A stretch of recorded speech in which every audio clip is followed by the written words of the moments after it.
Listen, let's just get this going because I'm already behind. My computer needed an update and everything. Haven't really checked out too much politics in a while. Not gonna lie, it's been really relaxing brain wise. But love you. Bye. Actually, I haven't really been super into politics since Trump lost. I hate to say it, but he's entertaining, even if I don't think he's great. But we got Trump versus Biden, two not very greats. So this is really good future for our country. Gotta love it. Let's get this going. Yeah. There's some rules. There's like a 2-minute delay I already read about. They're going to mute the mics, which makes sense. I don't know. I feel like a 2-minute delay. Usually it's like 7 seconds, I think. Maybe I'm wrong about that. I don't know. Why are you doing that? You trying to edit? I don't know. Let's see these guys walk out. There we go. There we go. Let me know if any of the audio's off. I'll change it. Wow, there's Biden. There's the old Terminator. Who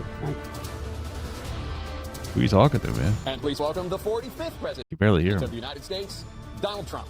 Woo! Oh yeah, there's no audience either.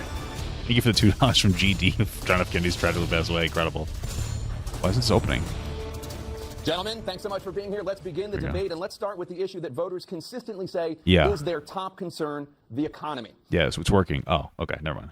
President Biden, inflation has slowed, but prices remain high.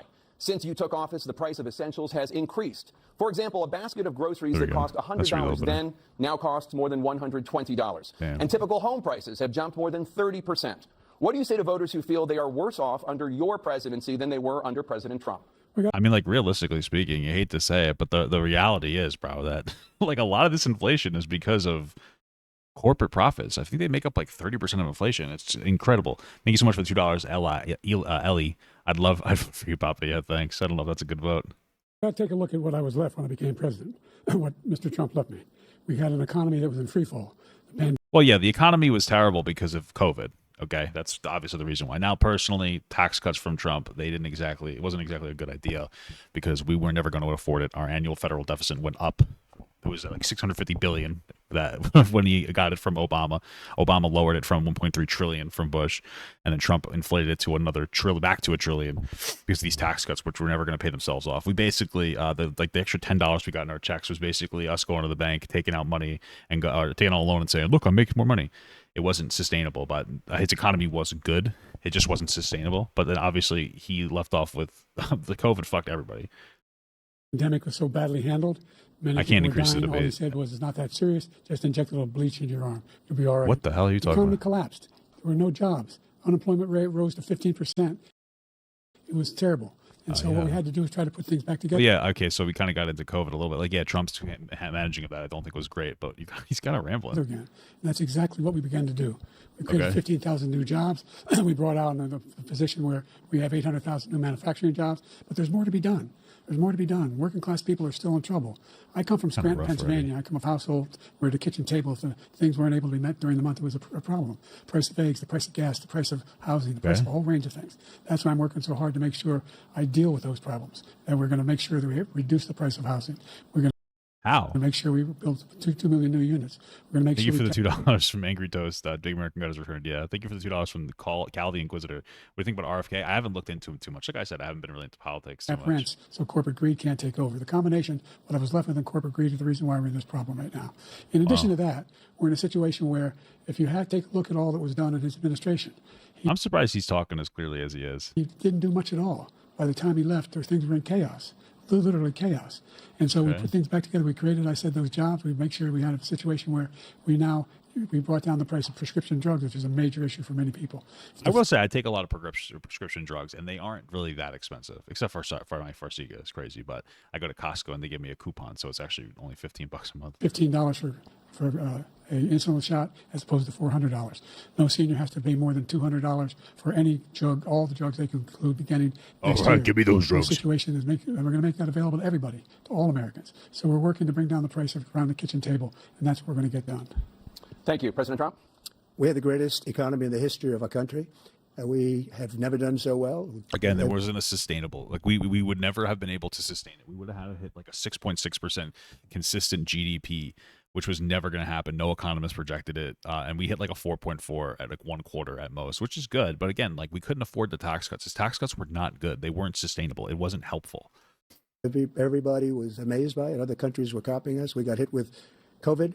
And when we did, we spent the money necessary so we wouldn't end up in a Great Depression, the likes of which we had in 1929 by the time we finished. So we did a great job. We got a lot of credit for the economy, a lot of credit for the military, and no wars and so many other things. Everything was rocking good. Well, he did actually, with the issue going into Israel-Palestine, Trump did kind of set that up for failure. I mean, he announced Jerusalem was like the capital of Israel, which was something that really pissed off Palestine, the Palestinian governmental structure. But okay. But the thing we never got the credit for, and we should have, is getting us out of that COVID mess. Well, you downplayed it a lot, so obviously you're not going to get credit for that. Sasi Baka? That was a disaster for our country, but other than that, we had given them back a country where the stock market actually was higher than pre-COVID, and nobody thought that was even possible. The only jobs he created are for illegal immigrants and bounce-back jobs, a bounce-back from the COVID. He has not done a good job. He's done a poor job, and inflation's killing our country. It is absolutely... I think that Biden's been doing a decent job. Shut up, Facebook. I think that Biden's doing a decent job. It's just nothing exciting is happening, and things are rough. I mean, there is a lot of issue with inflation. A lot of it's because we're supporting, two wars. Ukraine and what's going on in Israel, but it's people are definitely feeling the squeeze, killing us. Thank you, President Biden. Well, look, the greatest economy in the world. He's the only one who thinks that. I think I don't know anybody else who thinks he had the greatest economy in the world. And the fact of the matter is that we find ourselves in a situation where it was a pretty good economy. It just wasn't sustainable. He rewarded the wealthy. He had the largest tax cut in American history, $2 trillion. He raised a deficit larger than any president has in any one term. He's the only president other than Herbert Hoover who's lost more jobs than he had when he began, since Herbert Hoover. The idea that he did something that was significant. And the military, when he was president, they were still killing people in Afghanistan. He didn't do anything about that. When he was president, we were... Well, I think that it's funny because Biden got a lot of criticism for pulling out, less than stellar capacity. That was actually Trump's pullout plan. So it's funny that he's like, I took all the troops home. It's like, yeah, but you used Trump's pullout plan, right? So it's like, okay, and it was going to be a mess anyway. But also, when we left, all those women were like forced out of being able to go to university. So I don't know. I mean, who knows if we really should have pulled out of there. Still find ourselves in a position where you had a notion that we were this safe country. The truth is, I'm the only president this century that doesn't have this decade, that don't have any troops dying anywhere in the world like he did. President Trump, I want to follow up if I can. Am I allowed to respond to him? Well, I'm going to ask you a follow-up. You can do whatever you want with the minute that we give you. So far, I will say Trump is very collected so far. He's not. I mean, listen. I think, and I don't know. I don't feel particularly good about Trump, but if Trump can come off level-headed here, I think it's going to be pretty much a banger. All he has to do is not, fumble over his own feet like Biden. You want to impose a 10% tariff on all goods coming into the U.S. How will you ensure that doesn't drive prices even higher? It's not going to drive them higher. It's just going to cause countries that have been ripping us off for years, like China and many others, in all fairness to China. It's going to just force them. Even $2 from Admiral Abdomen. CNN banned the news station I was watching on what? Him to pay us a lot of money, reduce our deficit tremendously, and give us a lot of power for other things. But he made a statement. The only thing he was right about is I gave you the largest. Obviously, it's going to increase prices when you put a tariff on the stuff coming in from another country. The reason that you put a tariff on goods coming in from other countries when they come in is so you can offset how cheap the labor is. So it would potentially incentivize countries to use American labor to create goods, right? So if you outsource, I don't know, your fucking piss drawers from China, it's obviously going to be cheaper to make a piss drawer in China. But if you increase a tariff onto that and that piss drawer cost is more expensive, companies might go, okay, we might as well stay in America in some capacity, or people might start feeling like, well, I might as well buy the piss drawer from America because they're a similar price, right? So tax cut in history. And then if you still do buy it, those taxes theoretically would be collected and distributed well.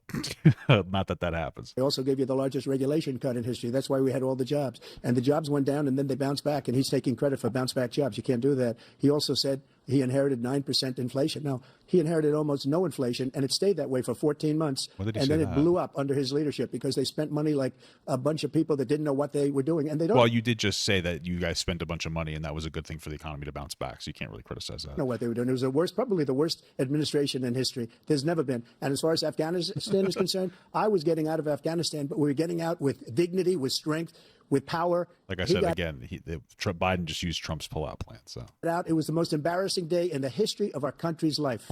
President Trump, over the last 8 years, under both of your administrations, the national debt soared to record highs. And according to a new nonpartisan analysis... Yeah, and again, Trump's... so there's debt and deficit are two different things. The actual debt is how much money we owe. An annual federal deficit is the amount of money that we are spending over what we are taking in, right? So when Obama, we'll start with Obama, he inherited a $1.4 trillion annual federal deficit because Bush fucked us. He got it down after 8 years down to $650 billion, which is pretty good. He was on the way down to getting us into a surplus. Trump came in, bunch of tax cuts, inflated that to $1 trillion before COVID. Post-COVID, I don't even know what the number is. It has not really gone down, though. I'll tell you that much. I looked at it the other day. It's higher than Trump's annual federal deficit.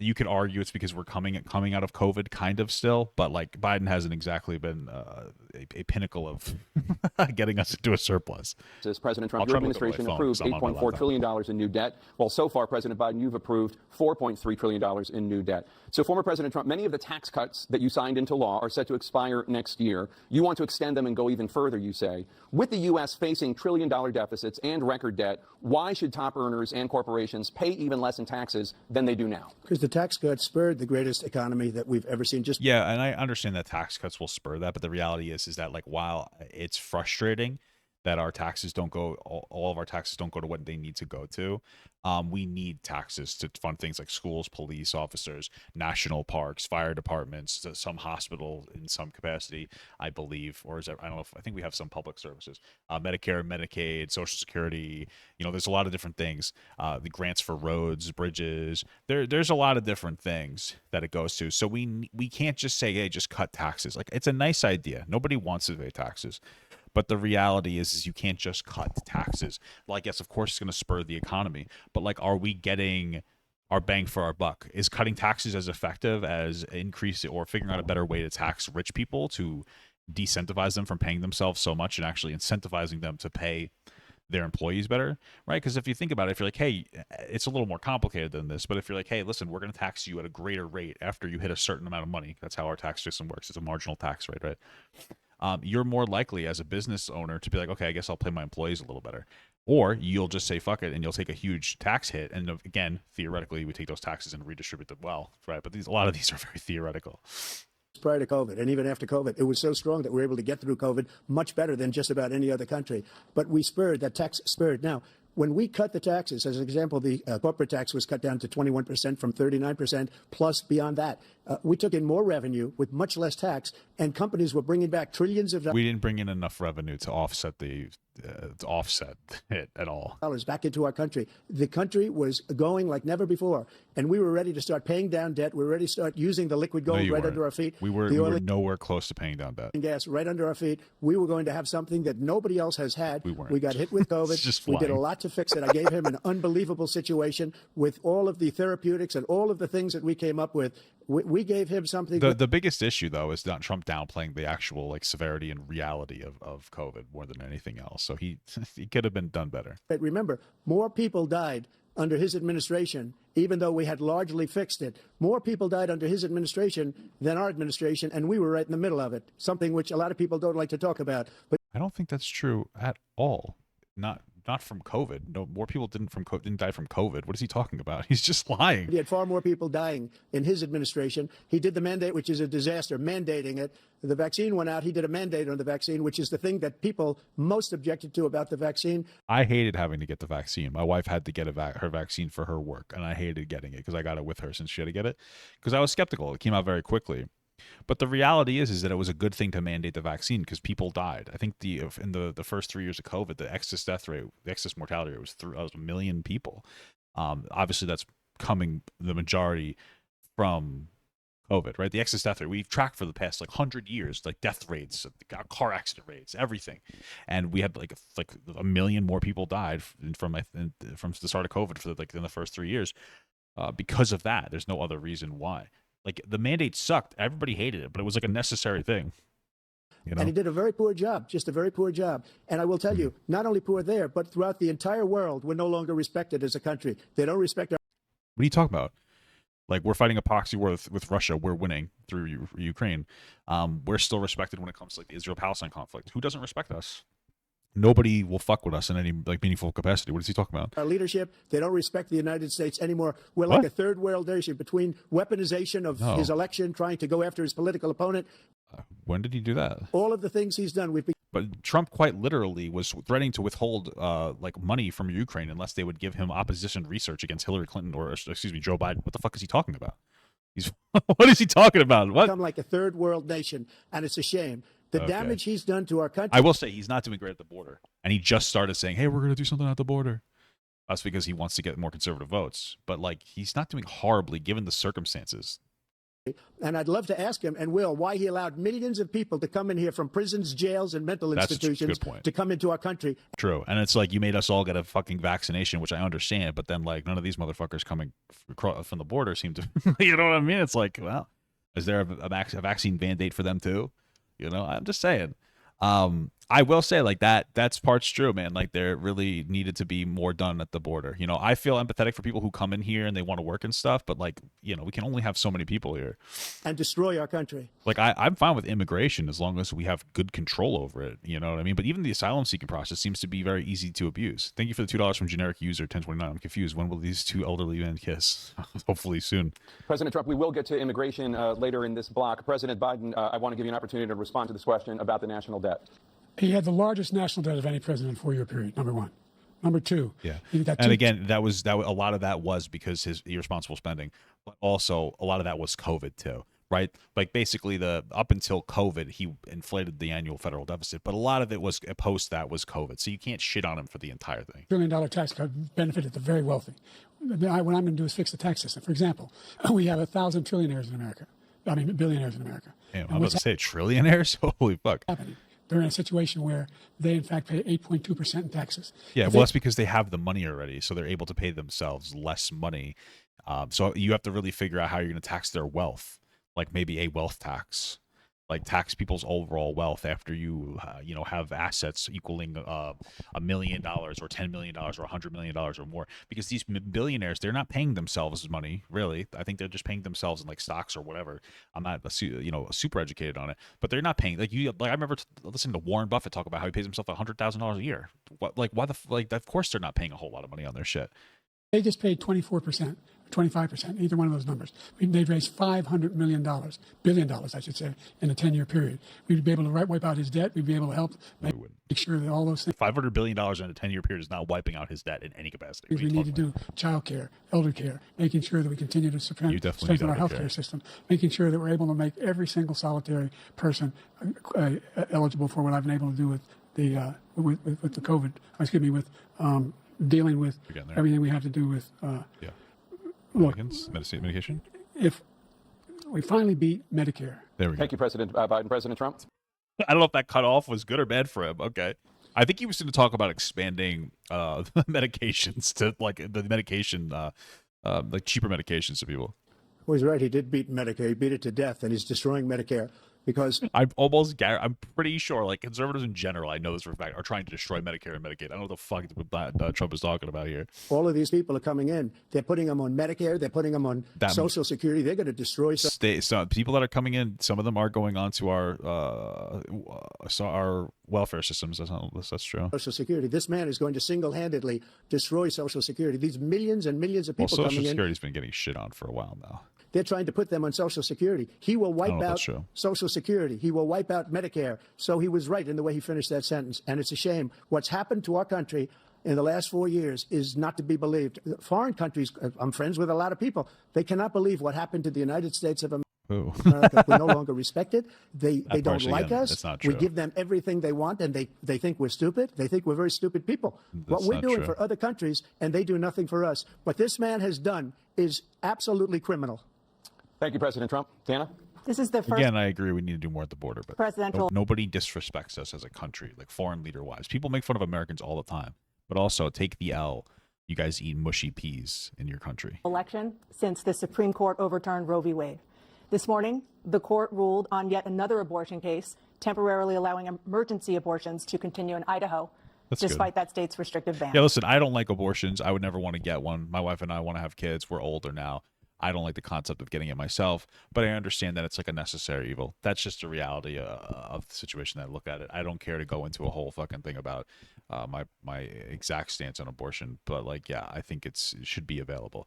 Thank you for the $5 from Big Mac. I tried, just can't go into this. Papa 2024, incredible. Former President Trump, you take credit for the decision to overturn Roe v. Wade, which returned the issue of abortion to the states. Yeah. However, the federal government still plays a role in whether... And Clarence Thomas, who was part of that, was talking about doing that for gay marriage, which is ridiculous. And then also he took a bunch of money from like other companies and didn't file it on his taxes. So it seems like he's pretty bought. So that's pretty crazy. Not women have access to abortion pills. They're used in about 2/3 of all abortions. As president, would you block abortion medication? First of all, the Supreme Court just approved the abortion pill, and I agree with their decision to have done that, and I will not block it. And if you look at this whole question that you're asking, complex but not really complex. 51 years ago, you had Roe v. Wade, and everybody wanted to get it back to the states. Everybody, without exception. Democrats, Republicans. That's not true. Liberals, conservatives. Democrats did not. Well, like people like now, nobody wanted to give it back to the states. I mean, not now, maybe 51 years ago, but we're talking about now. Conservatives did because they wanted to ban it as much as possible. Everybody wanted it back. Religious leaders. And what I did is I put 3 great Supreme Court justices on the court. Separation of church and state.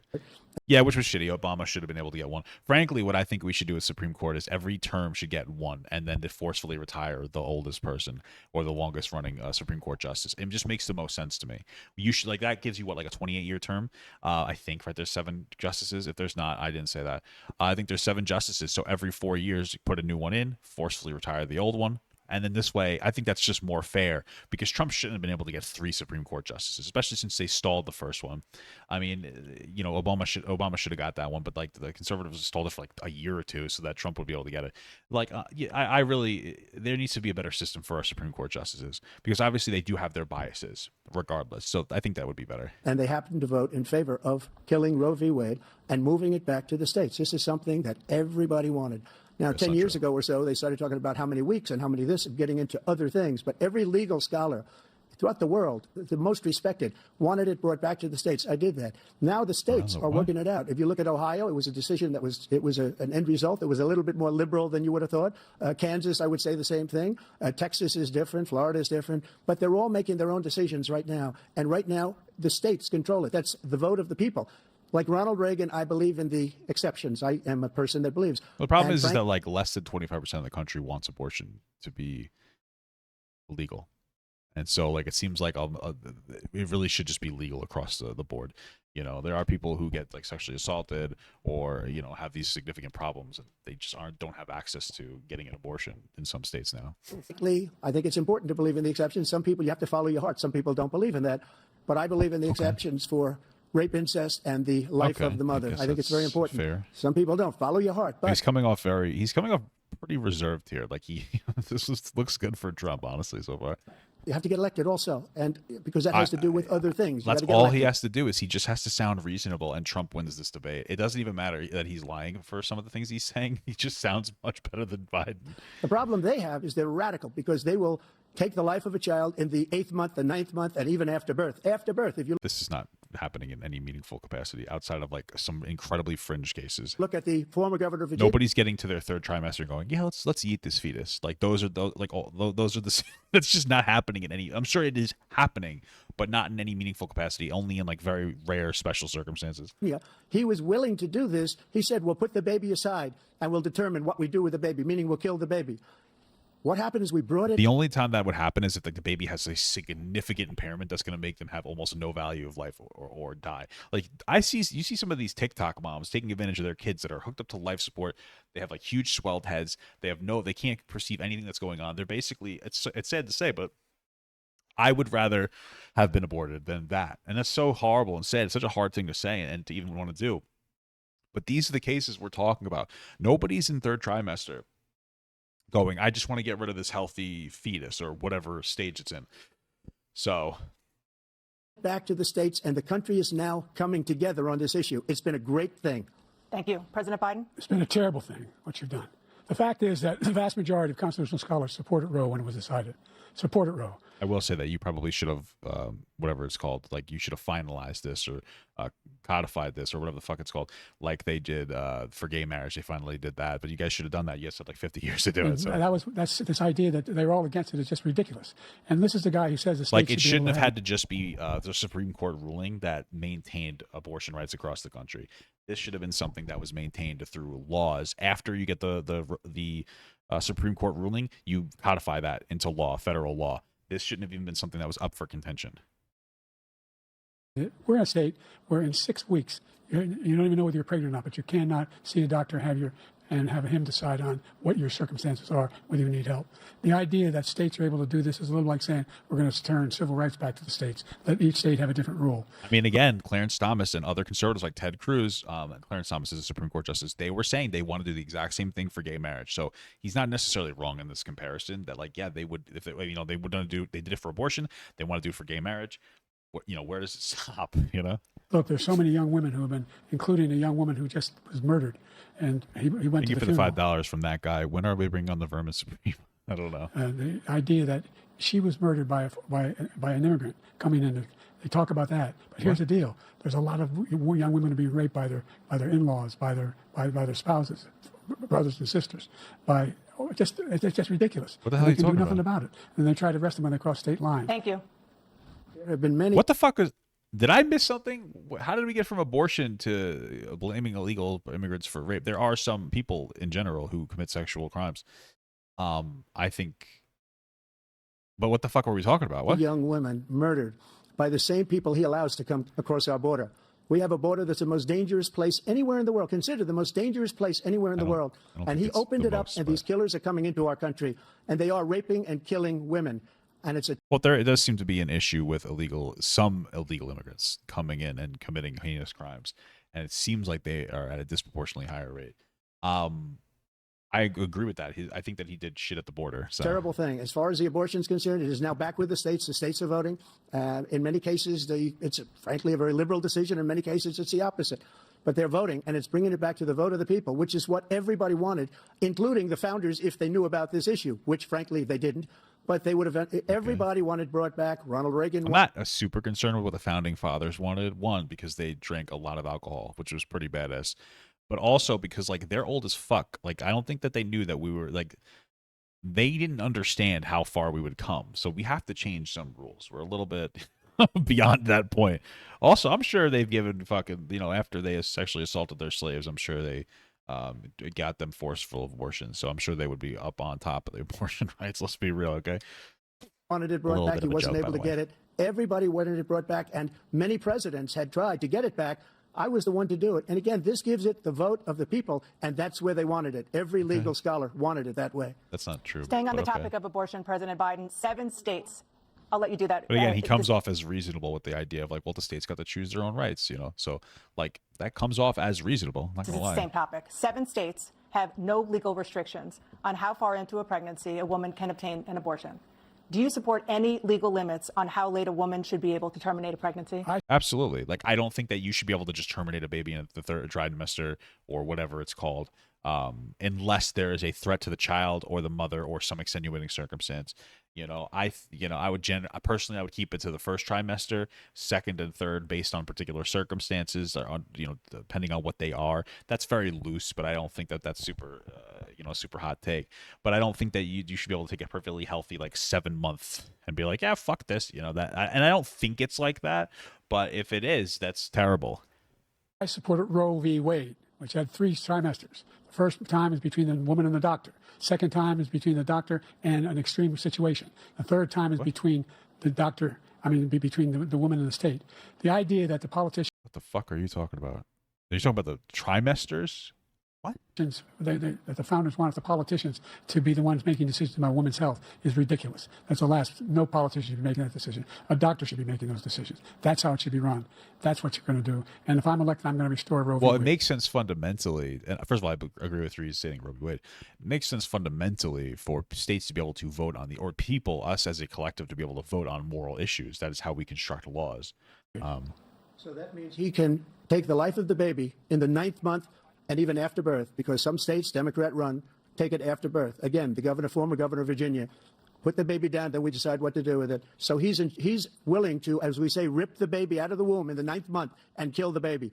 Nobody wants that to happen, Democrat or Republican. I don't think that he wants that to happen at all. I think he just is going to have a hard time defending himself from anything that Trump says, because it seemed like Biden was saying he does not agree with that, but he's just dancing around it like the fucking butterflies around his head. Wants it to happen. That is simply not true. But Roe v. Wade does not provide for that. That's not the circumstance. Only if a woman's life is in danger, she's going to die. That's the only circumstance in which that can happen. But we are not for late-term abortion, period. Period, there we period. go. There we go. Under Roe v. Wade, you have late-term abortion. You can do whatever you want, depending on well, the listen, state. He said he supports late-term Roe v. Wade, and he doesn't support late-term abortion, so that's fair enough. You want. We don't think that's a good thing. We think it's a radical thing. We think the Democrats are the radicals, not the Republicans. For 51 years, that was the law. 51 years, constitutional scholarship said it was the right way to go. 51 years, and it was taken away because this guy put very conservative members on the Supreme Court. He takes credit for taking it away. What's he going to do? What's he going to do, in fact, if the MAGA Republicans, he gets elected, and the MAGA Republicans control the Congress, and they pass a universal ban on abortion, period, across the board at 6 weeks or 7 or 8 or 10? Fear tactic-y, but that could happen. I mean, they did get rid of Roe v. Wade. Thank you for $5 from Jackie Love. We want Dark Brandon. Hell yeah. Something Dark very, Brandon. very conservative. Is he going to sign that bill? I'll veto it. He'll sign it. Thank you. Let's turn now to the issue of immigration and border security. President Biden, a record number of migrants have illegally crossed the southern border on your watch, overwhelming border states and overburdening cities such as New York and Chicago, and in some cases causing real safety and security concerns. Sure. Given that, why should voters trust you to solve this crisis? Honest, good question. I mean, I don't think that Dark Brandon did a bad job as president.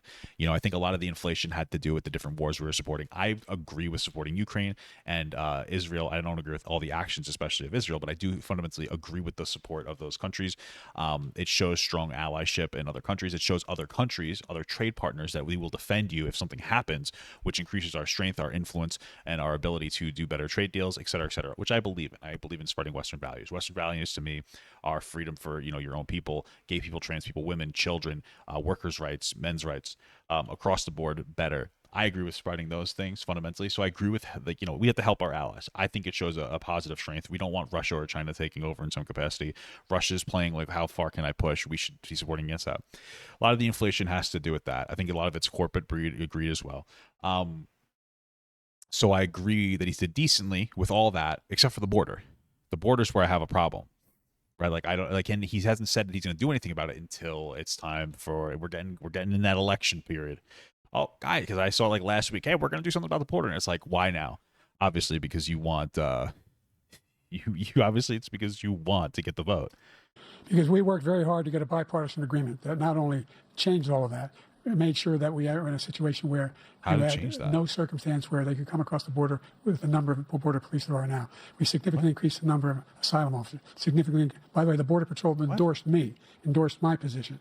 In addition to that, we found ourselves in a situation where when he was president, he was separating babies from their mothers, putting them in cages, making sure the families were separated. I'm pretty sure so was Biden. I mean, Obama.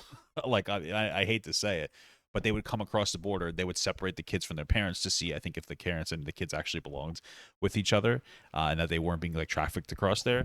And this is off the dome. And then I think that they couldn't. Usually, in the case that they couldn't find the parent, is because the parent didn't want to be found, because they'd rather have their kid go into a foster system in America and have a better chance of life.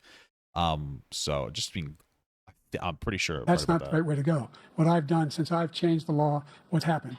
I've changed it in a way that now you're in a situation where there are 40% fewer people coming across the border illegally. It's better than when he left office.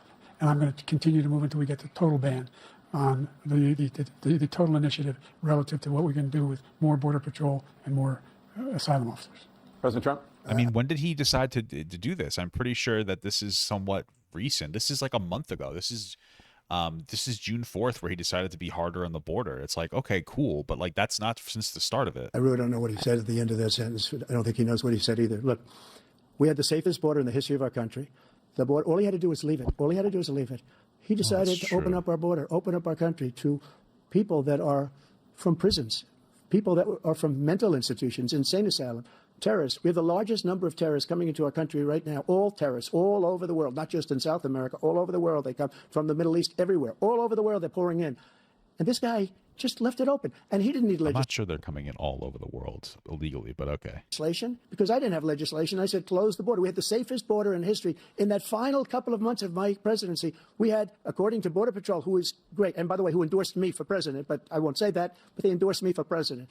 Brandon, just speak to him. But look, we had the safest border in history. Now we have the worst border in history. There's never been anything like I don't think either of those are true. The border is rough even under Trump, but okay. And people are dying all over the place, including the people that are coming up in caravans. President Trump. President Biden? The only terrorist who's done anything crossing the border is one who came along and killed under his administration, killed an Al-Qaeda person come in his administration, killed three American soldiers. That's the only terrorist that's there. I'm not saying that no terrorist ever got through, but the idea they're emptying their prisons, we're welcoming these people, that's simply not true. There's no data to support what he said. Once again, he's exaggerating, he's lying. President Trump, staying on the topic of immigration, you've said that you're going to carry out, quote, the largest domestic deportation operation in American history, unquote. Yeah, so I'm quickly reading. So at the beginning of the pandemic in 2020, Trump invoked like Title 42, and he pushed people out very quickly out of the border. And I think that had a lot to do with COVID. It was one of the reasons why he was able to do that. So, yeah. Does that mean that you will deport every undocumented immigrant in America, including those who have jobs? Apparently, Biden supported that Title 42, which allowed people to get kicked out more easily. But then he must have revoked it at a certain point, which was 2023. And that's probably when things picked up, and he had nothing to replace that with. Okay. Including those whose spouses are citizens, and including those. I mean, it makes sense, fundamentally speaking, to just try to incentivize people staying in their own country through some kind of like giving them money instead of having them come here, which I generally agree with. But then again, I don't know if the governments would take that money and use it correctly. So let me just move back up a little bit. So, domestic deportation operation in American history, unquote. Does that mean that you will deport every undocumented immigrant in America, including those who have jobs, including those whose spouses are citizens, and including those who have lived here for decades? And if so, how will you do it? I just want to say. Personally, I would say it.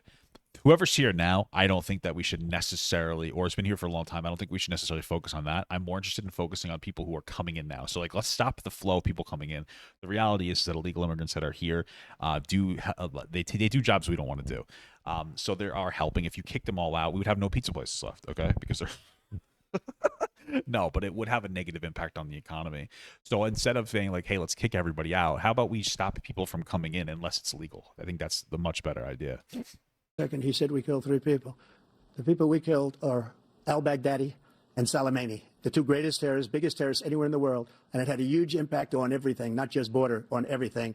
Well, Biden was obviously, I guess, referring to as some terrorists came by and killed 3 American soldiers. But since he can't really speak for himself, Trump is just going to change the narrative. The one to kill people with a bad water, including hundreds of thousands of people dying and also killing our citizens when they come in.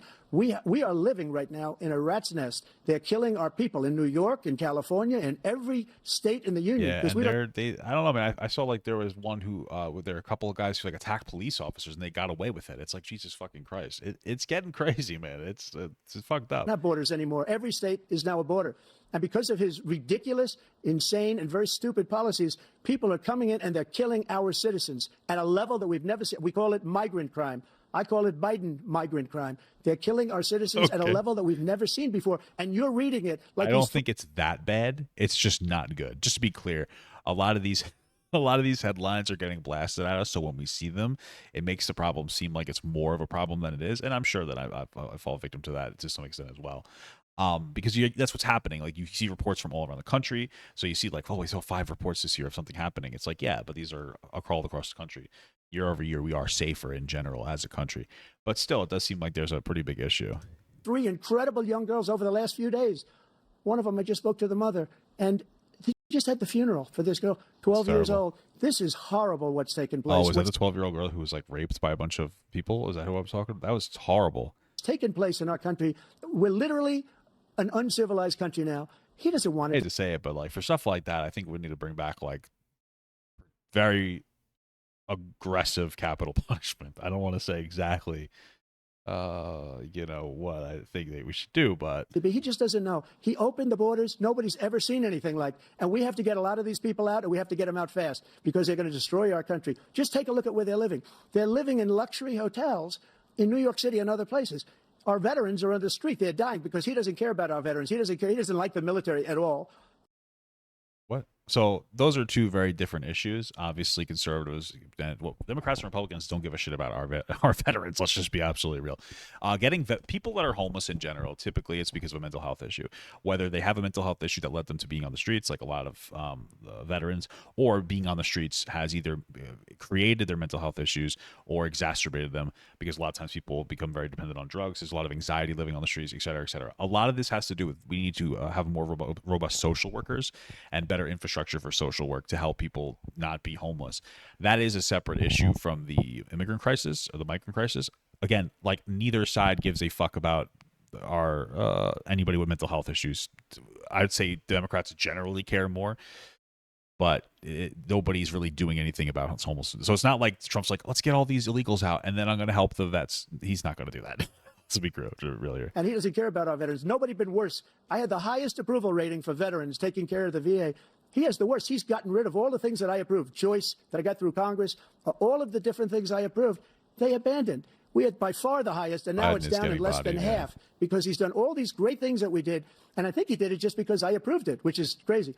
But he has killed so many people at our border by allowing all of these people to come in. And it's a very sad day in America. President Biden, you have the mic. Every single thing he said is a lie. Every single one. For example, veterans are a hell of a lot better off. That could be true. I don't know enough about the veteran issue and the specifics about veterans and the specifics about the border to like tell you exactly what's happening. So they passed the PACT Act. 1 million of them now have. We do have a big shortage of social workers. We need more male social workers, especially for people with like in the IDD community, people with disabilities in general that are male. Typically are more aggressive, and like other men usually have an easier time dealing with them, and they tend to respect other men a lot more. So insurance, and their families have it.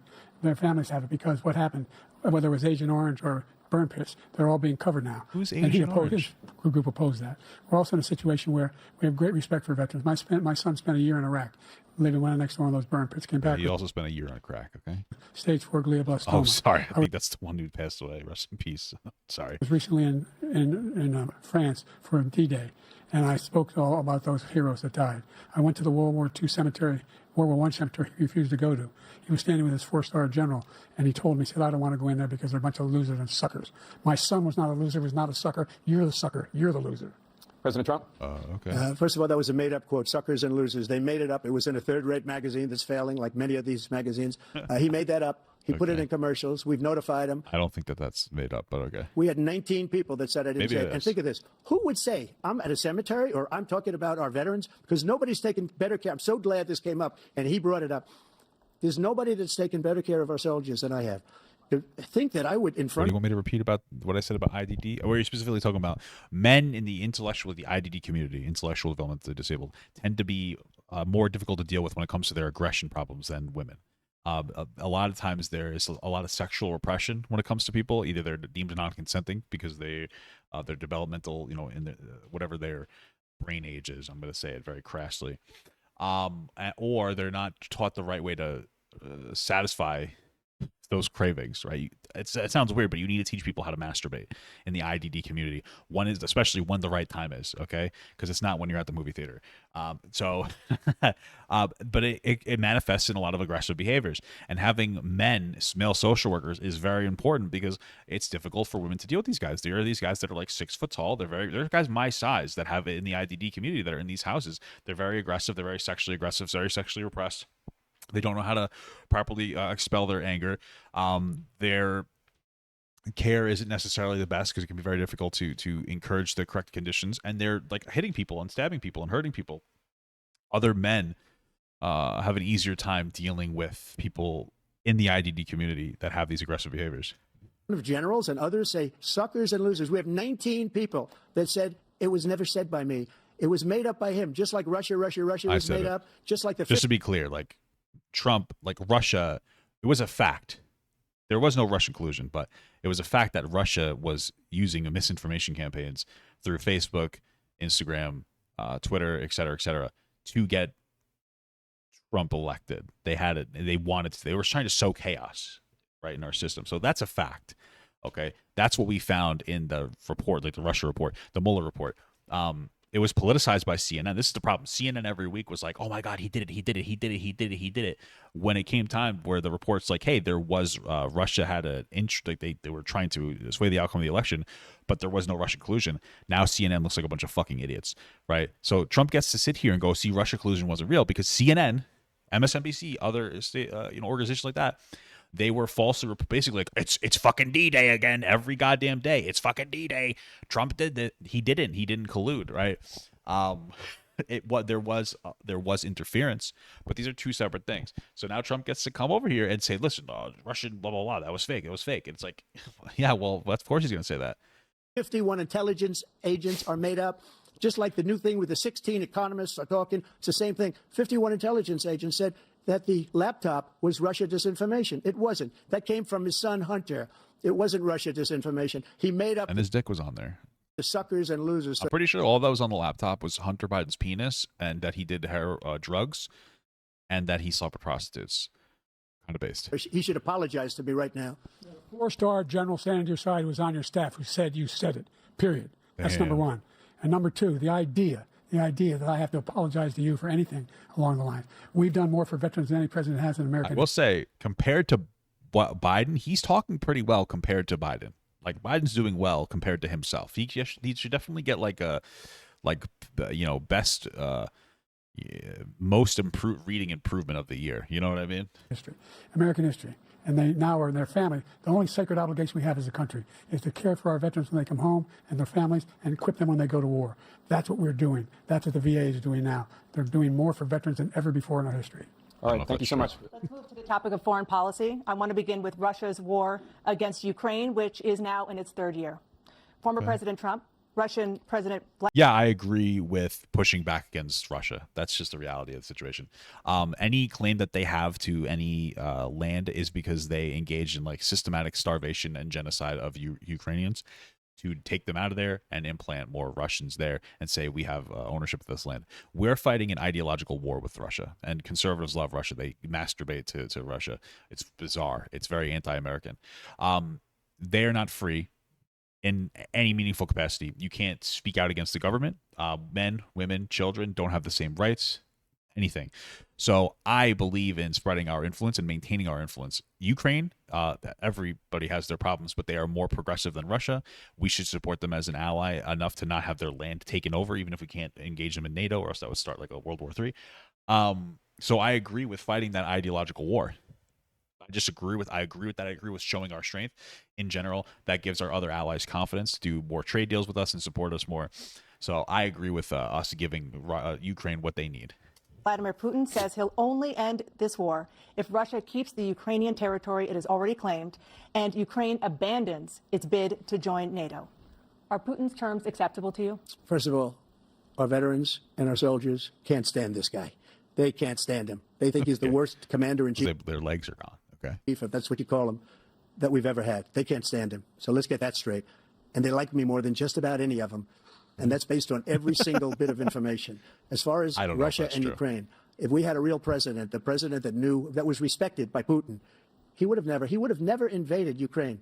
A lot of people. I just highly doubt that. People are dead right now, much more than people know. You know, they talk about numbers. You can double those numbers, maybe triple those numbers. He did nothing to stop it. In fact, I think he encouraged Russia from going in. I'll tell you what happened. He was so bad with Afghanistan. It was such a horrible embarrassment, most embarrassing moment.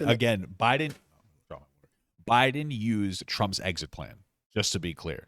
So, like, I don't know what you're talking about, which is typical.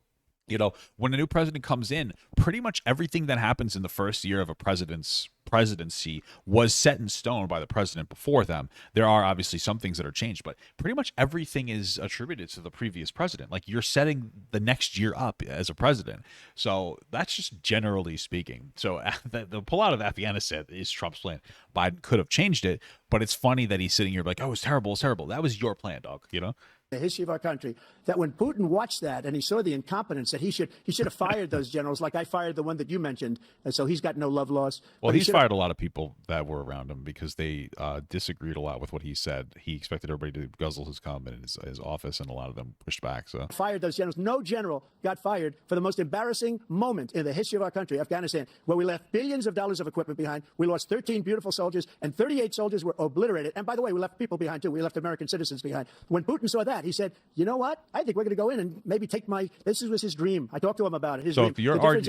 If your argument is that we showed weakness coming out of Afghanistan, and that's why Russia attacked, then by that logic, Biden showing strength by supporting Ukraine with whatever they need is what would be the natural result, right? Oh, we fucked up on our pull out of Afghanistan. We showed weakness. We have to show strength now in our support of Ukraine. Nothing like what he's saying logically doesn't make any sense. Never would have invaded Ukraine. Never. Just like Israel would have never been invaded. That's not true. Again, he exacerbated tensions with Palestine by declaring Jerusalem the capital of Israel. So that was highly contested territory. Million years by Hamas. You know why?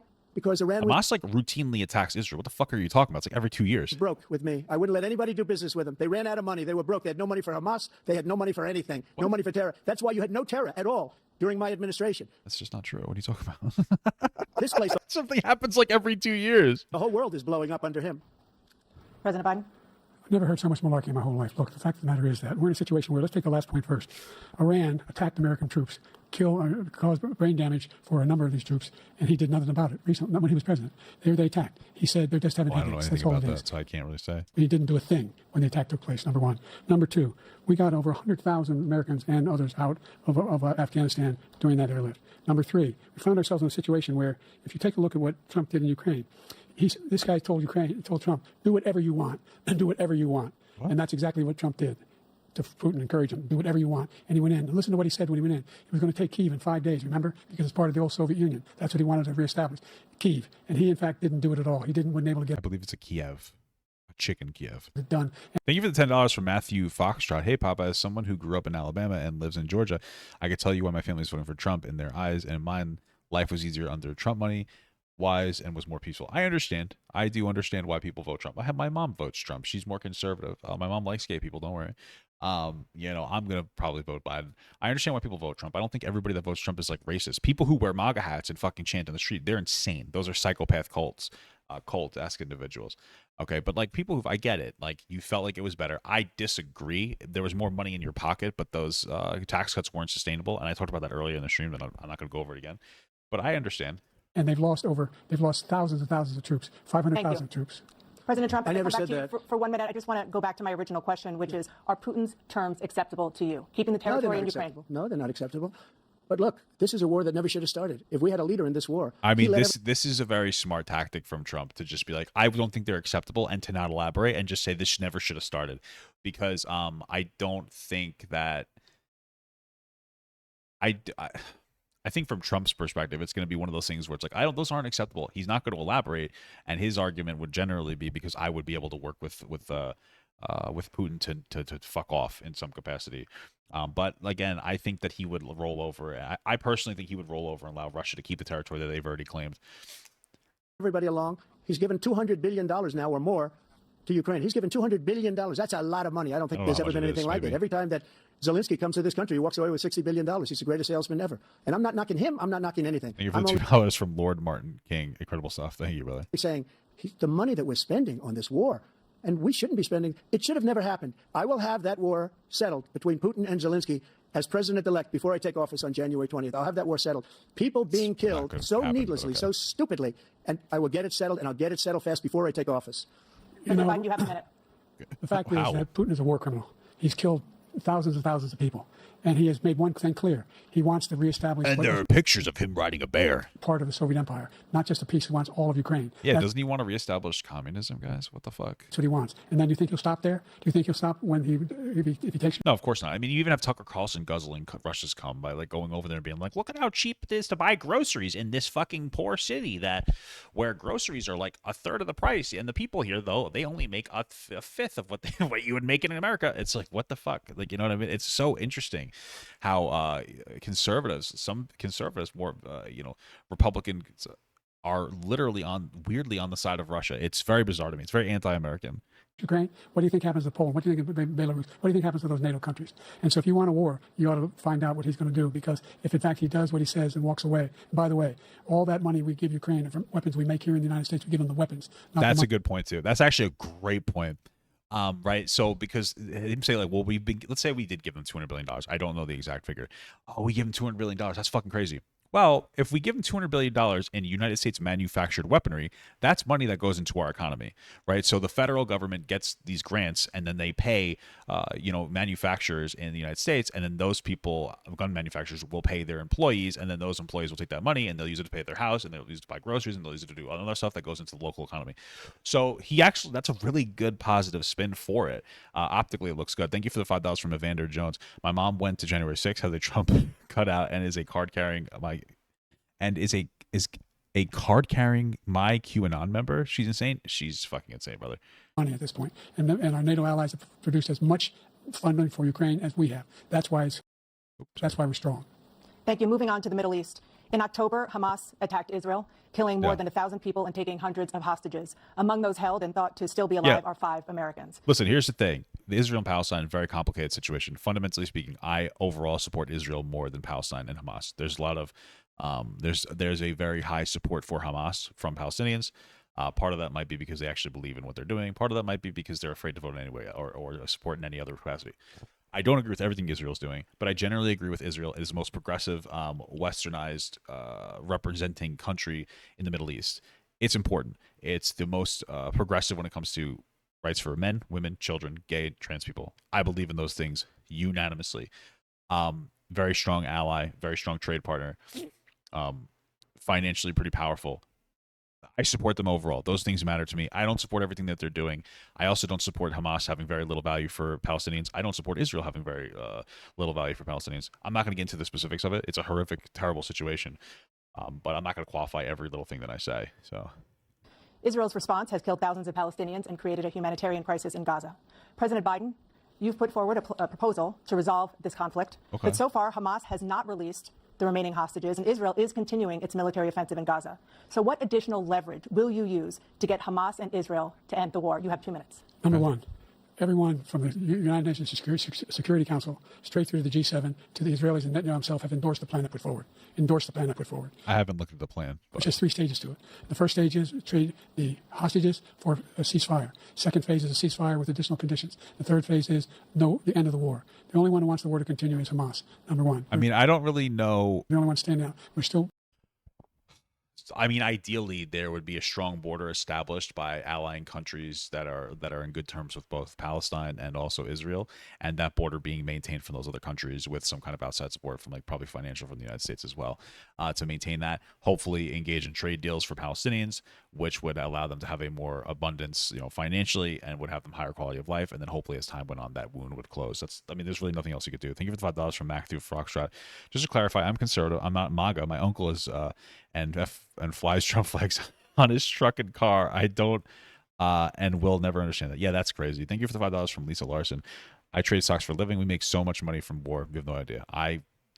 I'm sure I couldn't imagine the money, but I imagine that it's definitely very profitable. Pushing hard to get them to accept. In the meantime, what's happened? In Israel, we're finding the only thing I've denied Israel was 2,000-pound bombs. They don't work very well in populated areas. They kill a lot of innocent people. We're providing Israel with all the weapons they need and when they need them. And by the way, I'm the guy that organized the world against Iran when they had a full-blown intercontinental ballistic missile attack on Israel. Yeah. So just to be clear, if you're somebody who's very left-leaning, you're never going to like Biden's particular policy on Israel-Palestine. For 2 reasons. One, Biden is a little bit more moderate to like a moderate progressive, so he's going to be more supportive of Israel. 2, you're going to vote Biden. You're not ever going to vote Trump, so he doesn't need to appeal to left-leaning people who are very sympathetic to Palestine. So you're going to get very staunch support from him. No one was hurt. No one Israeli was accidentally killed, and it just stopped. We saved Israel. We are the biggest producer of support for Israel of anyone in the world. That is true. They're 2 different things. Hamas cannot be allowed to be continued. We continue to send our experts and our intelligence people as to how they can get Hamas like we did bin Laden. You don't have to do it. And by the way, they've been greatly weakened, Hamas. Greatly weakened, and they should be. They should be eliminated. But you've got to be careful for what... Sure, they have been weakened. I don't know if they're ever going to give up. So again, Palestinian support for Hamas is still very high. Using certain weapons among population centers. Just going back to Ukraine for 1 second. We have an ocean separating us. The European nations together have spent 100 billion or maybe more than that, less than us. Why doesn't he call them and say, you got to put up your money like I did with NATO? I got them to put up hundreds of billions of dollars. The Secretary General of NATO said Trump did the most incredible job I've ever seen. They wouldn't have any. They were going out of business. We were spending almost 100% of the money was paid by us. He didn't do that. He's getting all. You got to ask these people to put up the money. We're over $100 billion more spent, and it has a bigger impact on them because of location, because we have an ocean in between. You got to ask them. As far as Israel and Hamas. Well, I don't think it's bad to pressure our allies to contribute more. Also, I don't know the split. We are a massive country and a massive economy. We are a quarter of the world's economy. It makes sense that we're going to put up more money than like all of our allies combined. We are 25% of the world economy. China is 15%. The other 60% is left to every other country that exists in the world. There's a reason we're paying more, and it's because we make significantly more money. Thank you for the $2 from, what is that, N-Wiser? Biden looks lost a little bit. He's doing okay for himself, honestly. He's not doing horrible. He's kind of communicating. He said the only one who wants to keep going is Hamas. Actually, Israel is the one, and you should let him go and let him finish the job. He doesn't want to do it. He's become like a Palestinian. Well, but I don't want Israel to finish the job. They should be killed, because that means kill all of Hamas, especially since Hamas is hiding in their own people. It's a terrible thing, and it's a reality, but we need to be aware of that, and we can't just finish the job, because you'd have to literally eradicate everybody there. That's horrific, and we don't want that, obviously. They don't like him because he's a very bad Palestinian. He's a weak one. President Biden, you have a minute. Palestinian, but they don't like him. Actually, Israel is the one, and you should let him go and let him finish the job. He doesn't want to do it. He's become like a Palestinian, but they don't like him because he's a very bad Palestinian. He's a weak one. President Biden, you have a minute. Well, Biden is a Palestinian, guys. This is a guy who wants to get out of NATO. You're going to stay in NATO? He's going to pull out of NATO. The idea that we have our strength lies in our alliances as well. It may be a big ocean, but if we ever going to avoid a war in Europe, a major war in Europe, what happens if, in fact, you have Putin continue to go into NATO? We have an Article 5 agreement. Putin is going to continuously boundary push. So if he's able to push and take more and more of Ukraine, but what is stopping him? That's not a bad point. You want to attack on all. You want to start the nuclear war he keeps talking about. Go ahead. Let Putin go in and control Ukraine and then move on to Poland and other places. See what happens then. He has no idea what the hell he's talking about. And by the way, I got 50 other nations around the world to support Ukraine, including Japan and South Korea, because they understand that this kind of dislocation. Well, of course, Japan will support us in anything. Do you ever see anime of like American representing people? They love us. Japan fucking loves us, bro. As a serious threat to the whole world peace. No major war. And they love dirty panties inside of vending machines for some reason. I don't know why. America's never been able to be contained just to Europe. President Trump, just to follow up, would you support the creation of an independent Palestinian? Well, and by the way, I might go to Japan. State in order to achieve peace in the region. President Trump, just to follow up, would you support the creation of an independent Palestinian state in order to achieve peace in the region? Yeah, I don't think that's a bad idea. A two-state solution is the only thing that'll ever work. There are Palestinians who live, vote, take office, etc.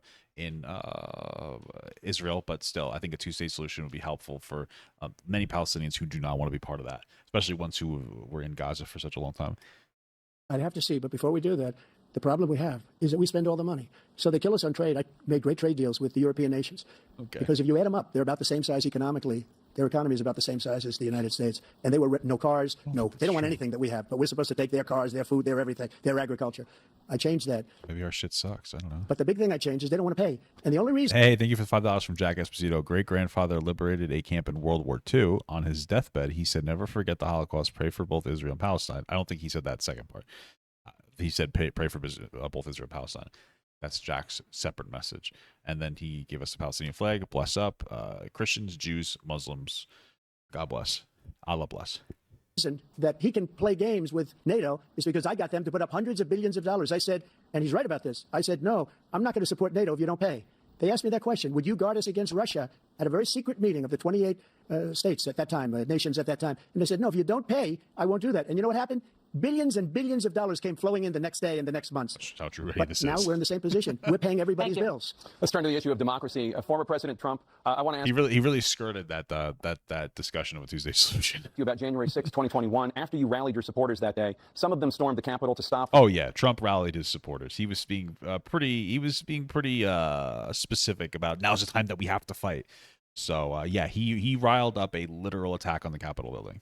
Just to be clear, it was the same crowd that was shitting on fucking black people during Black Lives Matters, literally stormed the Capitol and engaged in objectively worse than anything that any BLM or Antifa or whatever members have ever done to any other town. Just to be clear.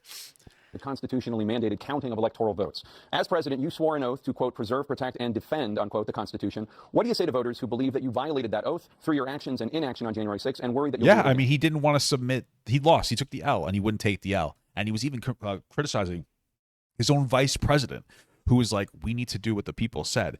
He lost in every single state and everything when he sued. They found no widespread voter fraud. And he's still like, he was trying to refuse to give up the presidency. He's a pussy. Thank you for the $5, Matt Foxtrot again. North Korea will send troops to Ukraine, so Putin's whole thing about Russia versus Ukraine is dead. Let NATO get involved. What? North Korea will send troops to Ukraine, so Putin's whole thing about, I don't know what that means exactly, but North Korea is also cringe. And I don't think that they have any meaningful troops, but... Well, I don't think too many believe that. And let me tell you about January 6th.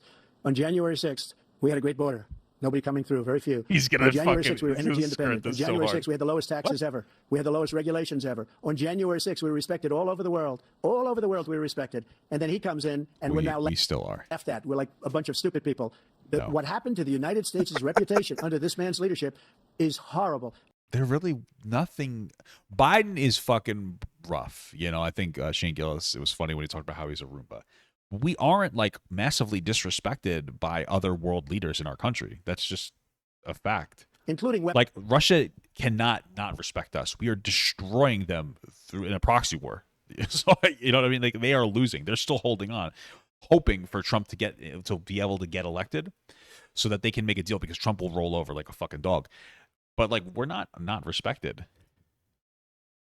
Weaponization, which I'm sure at some point you'll be talking about, where he goes after his political opponent because he can't beat him fair and square. Again, he tried to withhold money from Ukraine to get opposition research on Biden. What he's saying is like he has done this. You have 80 seconds left. My question was, what do you say to those voters who believe that you violated your constitutional oath through your actions and inaction on January 6, 2021, and worry that you'll do it again? Well, I didn't say that to anybody. I said peacefully and patriotically. And Nancy... He said it's time to fight. Like, there are tweets out there. I can't pull everything up because I'm on my laptop, but, like, this is something... Like, he riled this up. Pelosi, if you just watched the news from 2 days ago, on tape to her daughter, who's a documentary filmmaker, they say...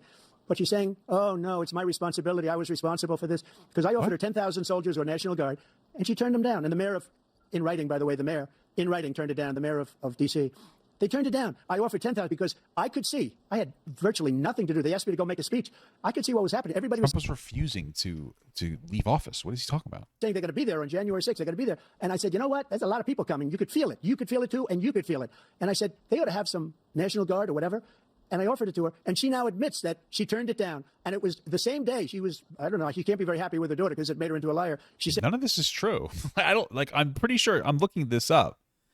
None of this is true. I take full responsibility for January 6th. President Biden?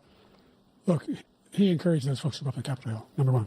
I sat in the dining room off the Oval Office. He sat there for 3 hours watching, being begged by his vice president and a number of his colleagues on the Republican side as well to do something, to call for a stop, to end it. Instead, they talked about these people being patriots and great patrons of America. In fact, he says he'll now forgive them for what they've done.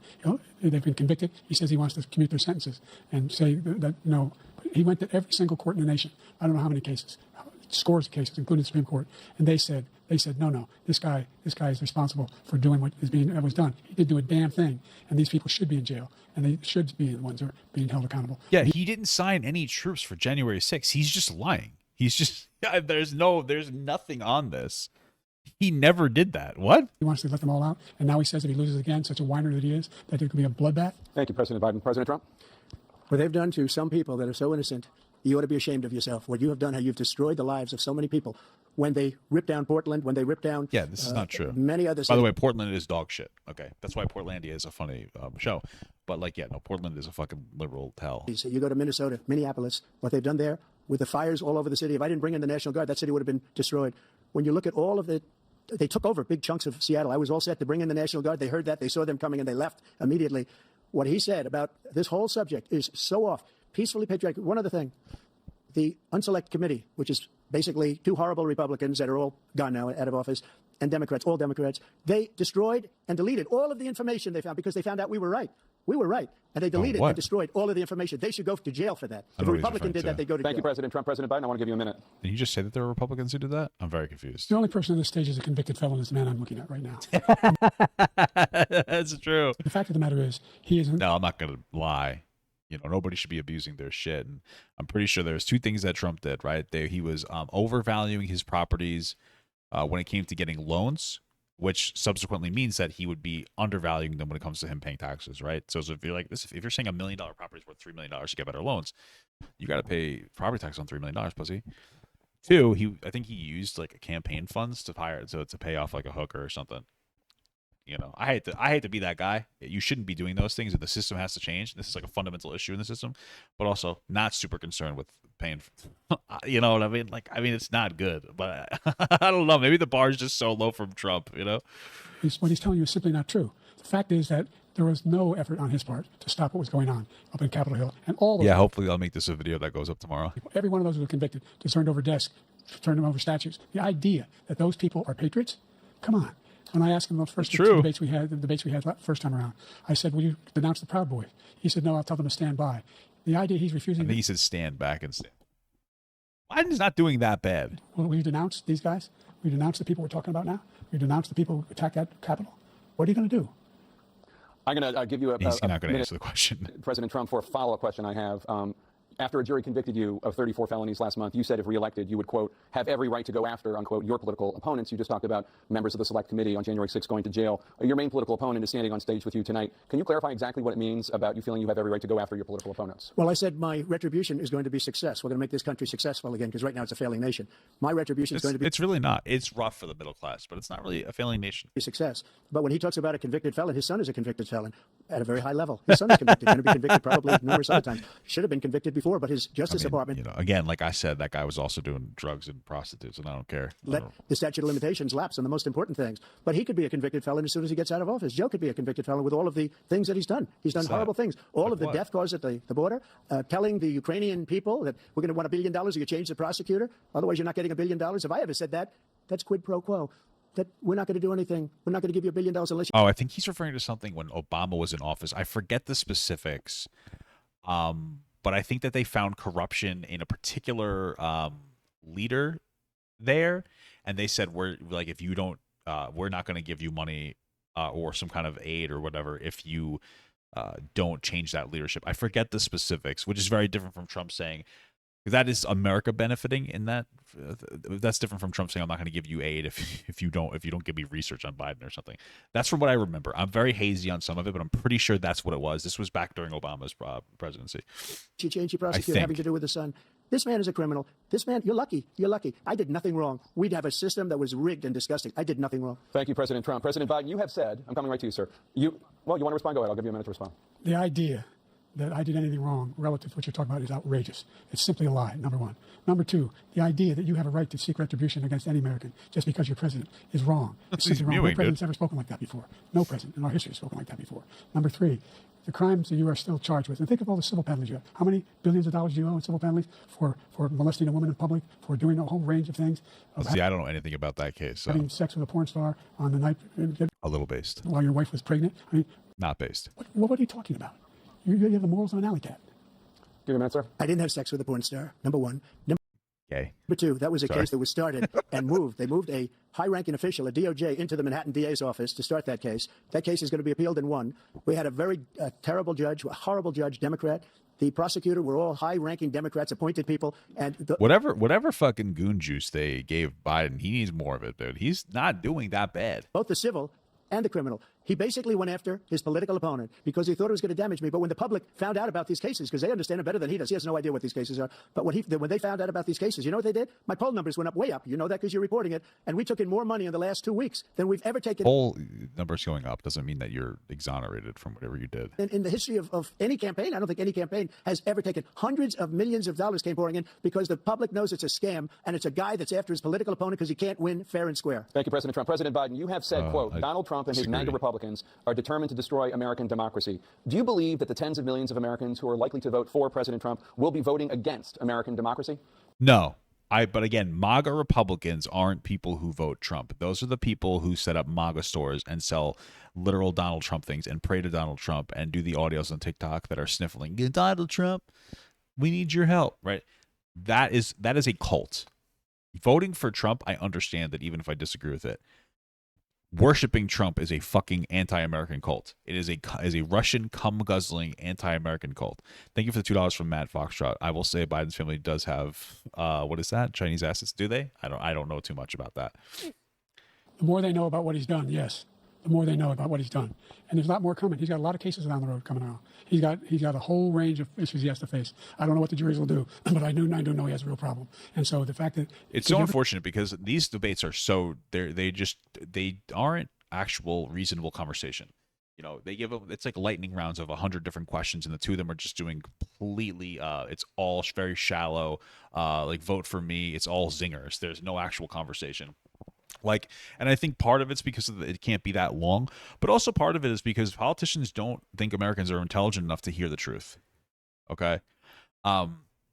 Like if Biden was able to sit down and just be like, listen, I understand that the economy was better under Trump, but understand that it wasn't a sustainable tax cut that was going to have a positive impact on America. I think that a lot of people would listen to that and be like, okay, thank you for being honest. But we have a fundamental problem on both sides of just dishonesty. Like when it came to COVID, I didn't hear a single scientist say, listen, COVID is a problem. Here's our solution. The vaccine is effective, but this is a very new science because this COVID, like this, I believe, strand of COVID is very new. Things are going to change week by week. That's how every new science is. Nobody says that. Instead, we seem to have very sensationalized depictions of what's going to happen with COVID, and it leads people to not trust you because they see things that aren't 100% accurate to what was told to them initially. And this is just a fundamental problem. I don't know if it's because they don't respect Americans or people enough to be like, hey, listen, let me appeal to you as a person. Maybe people are really fucking stupid. I don't know. But those are the problems, because once you tell somebody something and it's part of it turns out to not be true, they're not going to trust you. And that's a big problem with COVID, why people don't trust, like Fauci. He was right overall about COVID. But like some of this, the aspects that get a little sensationalized, they see distrust when people. They sow distrust when people realize that there are inaccuracies. Thank you for the $5 from Jado Dog. Republicans will be voting against democracy because of what's in Project 2025. PSA: everybody should check it out before voting in November. I have to check that out myself. I don't know what Project 2025 is. Ever think you heard any president say that I'm going to seek retribution? Do you ever hear any president say that I thought Hitler had some good ideas? What got me involved to run in the first place after my son had died, I decided in Iraq, because of Iraq, I said I wasn't going to run again until I saw what happened in Charlottesville, Virginia. People coming out of the woods carrying swastikas, torches, and singing the same anti-Semitic bile they sang when back in Germany. And the young woman got killed. I spoke to the mother, and they asked him. They said, "What do you think of those people? The people who." Project 2025 is a plan by Donald Trump's MAGA Republican ally. This is Trump, by the way. This is Biden's portrayal of it. So just take that in mind. There might be a bias. Trump's MAGA Republican allies to give Trump more power over the daily life, gut Democratic checks and balances, that's me, and consolidate power in the Oval Office if he wins. Trump's campaign advisors and close allies wrote it and are doing everything that they can to elect him so he can execute the playbook immediately. Thank you for the $5 from Barbecue Menchie. Thanks for reacting to the debate. Hope you and Mom and God have a great vacation. Good night. Have a good night at Barbecue. Hopefully this is on YouTube tomorrow if they allow it to be. As a video. Takes away reproductive freedoms. We already did that. Using the presidency for revenge on political allies. I don't know, maybe terminates. This is just what it says. Terminates the Constitution, consolidates power in the Oval Office, gets Democrats to the palaces, gets handover. Okay. A lot of handouts to wealthy people through tax cuts, much, much more. I have to look into it more specifically. That's his rundown of it. Fire and replace independent civil servants across the government with extreme MAGA loyalists. Interesting. Consolidate presidential power and interesting. Yeah, you should look into this yourself. Thank you for the $2 from Bubby Yaga. Actually, research Project 2025 is crazy. Maybe we'll do like a whole stream on that when I get back. Thank you for the $2 from Rosian. Came in late. Who's winning? I don't know. That's a mess. One who tried to stop it, and the one who said, I don't know who's winning, but America's losing. I think they're fine people on both sides. What American president would ever say? Nazis coming out of fields, carrying torches, singing the same anti-Semitic bile, carrying swastikas. They're fine people. And this is a guy who says Hitler's done some good things. I'd like to know what they are. Good things. Did he say that? What? That's what he said. This guy has no sense of American democracy. President Trump. Jake, both of you know that story has been totally wiped out, because when you see the sentence, it said 100% exoneration on that. So he just keeps it going. He says he ran because of Charlottesville. He didn't run because of Charlottesville. He ran because it was his last chance. He's not equipped to be president. You know it, and I know it. It's ridiculous. We have a debate. We're trying to justify his presidency. His presidency, he's without question the worst president, the worst presidency in the history of our country. We shouldn't be having a debate about it. There's nothing to debate. Put some info in the Discord. Thank you for the $3 observation. I'll take a look. It's hard to look at it right now because I'm on vacation. He made up the Charlottesville story, and you'll see it's debunked all over the place. Every reasonable anchor has debunked it. And just the other day it came out where it was fully debunked. It's a nonsense story. He knows that, and he didn't run because of Charlottesville. He used that as an excuse to run. President Biden? And debunked. It happened. All you have to do is listen to what was said at the time.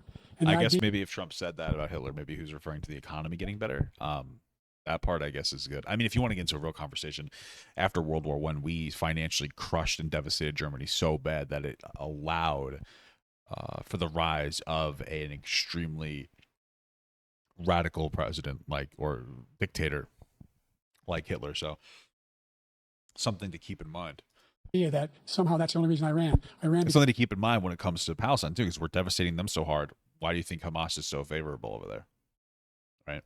I was worried a guy like this guy could get elected. If he thought they were good people coming out of that forest, carrying those woods, carrying those torches, then he didn't deserve to be president. Didn't deserve to be president at all. And the idea that he's talking about all this being fabricated. I don't care that much about this. About like Charlottesville. It was a long time ago. I think for some things that Trump does wrong is that he's an idiot when it comes to the way that he speaks. He speaks too bluntly, and he doesn't speak with the decorum of a president. And I think that you could chalk some of that Charlottesville stuff up to him just not. I don't think that he was supporting white supremacy. Could be wrong. I think that was very early into his presidency, and he learned very quickly that he has to be extraordinarily careful about his words, but instead of taking that constructive criticism, he decided to start leaning into it, and that's really where the problem comes in. We saw with our own eyes. We saw what happened on January 6th. We saw the people breaking through the windows. We saw people occupying his own vice president. Look, there's a reason why 40 of his 44 top cabinet officers refused to endorse him this time. His vice president hasn't endorsed him this time. So why? Why? They know him well. They serve with him. Why are they not endorsing him? Thank you, President Biden. We're going to be right back with more from the CNN presidential debate. Ooh. We get to skip right to it. There's a commercial break in progress. Let's talk about persistent challenges you both faced in your first terms, and you'd certainly face again in a second term. President Biden, while black unemployment dropped to a record low under your presidency, black families still earn far less than white families. Black mothers are still 3 times more likely to die from pregnancy-related causes, and black Americans are imprisoned at 5 times the rate of white Americans. What do you say to black voters who are disappointed that you haven't made more progress? Listen, man, the reality is that like you can't specifically try to help black people. You need to empower poor people and middle-class people in general with something. I'm a UBI guy. That's really what it comes down to. And that's how you're going to help black people come out of their hole that they're in. Because again, there's historical systemic oppression that set people up in general for failure. I think anybody that's poor is a failure of the system in some capacity. If you're somebody who's poor, you probably are a victim of the system, regardless of your skin color, ethnicity, whatever else. You know, if you're born poor, you're probably like being born poor means you're born to lack of education, lack of finances, financial opportunity, potentially bad parents, et cetera, right? So you have to do something about the middle and lower class in order to really move forward in a meaningful capacity. Acknowledge you made a lot of progress, number one. The fact of the matter is there's more small black businesses that have been started than any time in history. Number two. Well, that doesn't mean anything. Starting black businesses doesn't mean anything. Are they successful? Like, you know what I mean? Wages of black unemployment is the lowest level it's been in a long, long time. Number three, right. we find and again, unemployment can be a little bit of a bizarre statistic because like if you leave I forget all the statistics, but if you leave the labor force, you're not part of unemployment anymore. So like, let's say a bunch of black people just like left I think it's like once you stop looking for a year or something, you leave. I don't know the specifics, but it's like, well, you know, are people getting more employed or are they leaving the labor force or like what exactly is happening, right? In housing for black Americans and dealing with the segregation that exists among these corporate corporations that collude to keep people out of their houses. And in addition to that, we find that the impact on the choice that black families have to make relative to child care is incredibly difficult. When we did the first major piece of legislation in the past, I was able to reduce black child care costs. I cut them in half. Whoa. We got to make sure we provide for child care costs. We got to make sure, because when you provide those child care protections, you increase economic growth because more people can be in the job market. So there's more to be done, considerably more to be done. But we've done a great deal so far, and I'm not letting up, and they know it. You have 49 seconds left. What do you say to black voters who are disappointed with the progress so far? I say I don't blame them for being disappointed. Inflation is still hurting them badly. For example, I provided for the idea that any black family, first-time home buyer, should get a $10,000 tax credit to be able to buy their first home so they can get started. I made sure that we're in a situation where all those black families and those black individuals who provided had to take out student loans that were ballooning, that if they were engaged in nursing, and anything having to do with volunteerism, if they paid their bills for 10 years on their student debt, all the rest was forgiven after 10 years. Millions have benefited from that. And we're going to do a whole lot more. Sorry, I'm like looking up research where I can. I'm not like on my phone, not paying attention. I'm just looking up some stuff on here. I can't use my second monitor right now like I would typically do. So don't worry. And he caused the inflation. He's blaming inflation, and he's right. It's been very bad. He caused the inflation, and it's killing black families. And inflation happens in general. Inflation is a little rough like that right now. I don't think it's like hard. A lot of it comes from like energy costs because we get a lot of our energy from Russia. My understanding. That's something to keep in mind. You know, opening up some release of like different oil barrels has helped it a little bit. Sure, for sure. Hispanic families and just about everybody. It's killing people. They can't buy groceries anymore. They can't. You look at the cost of food where it's doubled and tripled and quadrupled. But also, again, keep in mind, corporate profits are a huge amount of inflation, and we don't talk about that enough. You know, anymore. He caused this inflation. I gave him a country with essentially no inflation. It was perfect. It was so good. All he had to do was leave it alone. No. He destroyed it with his Green New Scam and all of the other, all this money that's being thrown out the window. He caused inflation. As sure as you're sitting there, the fact is that his big kill on the black people is the millions of people that he's allowed to come in through the border. They're taking black jobs now, and it could be 18, it could be 19, and even 20 million people. They're taking black jobs, and they're taking Hispanic jobs, and you haven't seen it yet, but you're going to see something that's nobody can take Hispanic jobs, okay? Nobody works like a Hispanic guy, all right? I'm not trying to be an asshole, but okay. Worst in our history. Thank you. President Biden? There was no inflation when I became president. You know why? The economy was flat on its back. Just to be clear, inflation happens every year. It's roughly 2 to 3% on average. It always happens. This is just like a normal part of life. It's when it gets out of control where it becomes a problem. I think there was a point where it was up to 8% inflation in the United States. And a lot of that was because of what was going on with Ukraine and Russia. I think it's come back down, generally speaking, but there are still things that are more expensive. I think eggs are a little more expensive, things of that nature. But we've largely gotten to an okay spot, maybe-ish. 15% unemployment. He decimated the economy, absolutely decimated the economy. That's why there was no inflation at the time. There were no jobs. We provided thousands of millions of jobs for individuals who are in involved communities, including minority communities. We made sure that they had health insurance. We have covered, if the ACA has increased, I made sure that there are $8,000 per person in a family that get written off for health care. But this guy wants to eliminate that. They tried 50 times. He wants to get rid of the ACA again, and they're going to try again if they win. You find ourselves in I think that's the Affordable Care Act is what he wants. Yes, he's tried to get rid of it. He did a half-ass job. He just removed the individual requirement to have insurance, which doesn't necessarily help us. And the reason is because like if everybody's required to have health insurance, the fundamental concept, the way that the Obamacare, the ACA works is if everybody's forced to have insurance, and what happens is if you're a poor person, you go on to different insurance plans in a roulette. So it's like, hey, I'm a poor person, help me. They give you a discount because you don't make enough money, and then every single insurance company in a roulette has to take you. So it's like, okay, you get Aetna takes this one, Blue Cross Blue Shield takes this one, Emblem I think takes this one, Fart Juice, whatever other is out there. If everybody has to be insured, that theoretically will cut the cost because like you'd be like your healthy person being insured and not really using it should help pay for the old fucking poor person that can't afford it. The problem is like I agree with this is the thing. Frankly, I think that we should do Medicare for all is not a bad idea. Have a public option that anybody can opt into. That the government has a better level of control over like how much they are and are not going to pay for things. That would be enough competition for the private sector to lower their costs and to figure out how to make things less expensive or to potentially provide a supplemental insurance policy. I don't think that's bad. I think if you have more money, you should be able to get better healthcare. I'm fine with that. Give me better healthcare. I need it. I'm obese. But there should be a standard of care that should be accessible to everybody. And like we have not fixed that. We have a system of our healthcare that we are trying to work with. Which can be difficult because it's not optimal, right? It's in the same case as this. Like you guys see those self-driving cars. This is going to be like weird. You guys see like self-driving cars That's a really good idea, and I like that. But theoretically, it would have been better if we just created like some kind of magnetic track and created vehicles. So this is a weird thing I'm saying, but that we put on that track and they brought us wherever we needed to go, and everything was fully automated. The problem is we created the infrastructure of cars, which makes perfect sense for the time. And now we have to improve on that system rather than create a whole new system, because that would be completely impractical to rip up all of our pavement and to implement that, right? And so that's what we're basically doing. We have a system in place that's not the best, that we have to work with, and we have to figure out how to slowly shift it in a better capacity. And the way that we need to do that, in my opinion, is open up a public option that would be able to compete with the private sector by providing a baseline level of care. And then the private sector would be able to adjust that to help people that want to spend more money get better health insurance. Position where the idea that we're not doing any, we put more police on the street. Because like even now, my wife and I are paying $650 or $700 a month for our health care. We have a $5,000 deductible. We have a $7,000 out of pocket. It's insane. It's fucking insane. So like that's fucking crazy. And any administration has. He wants to cut the cops. We're providing for equity and making sure people have a shot to make it. There's a lot making sure people get shot. Inflation, he caused it by his tremendous malfeasance in the way he handled the pandemic. Thank you. Another persistent challenge is the climate crisis. 2023 was the hottest year in recorded history, and communities across. Yeah, I mean, we have to do something about climate change. It's real. All the scientific data is out there. It is a real thing.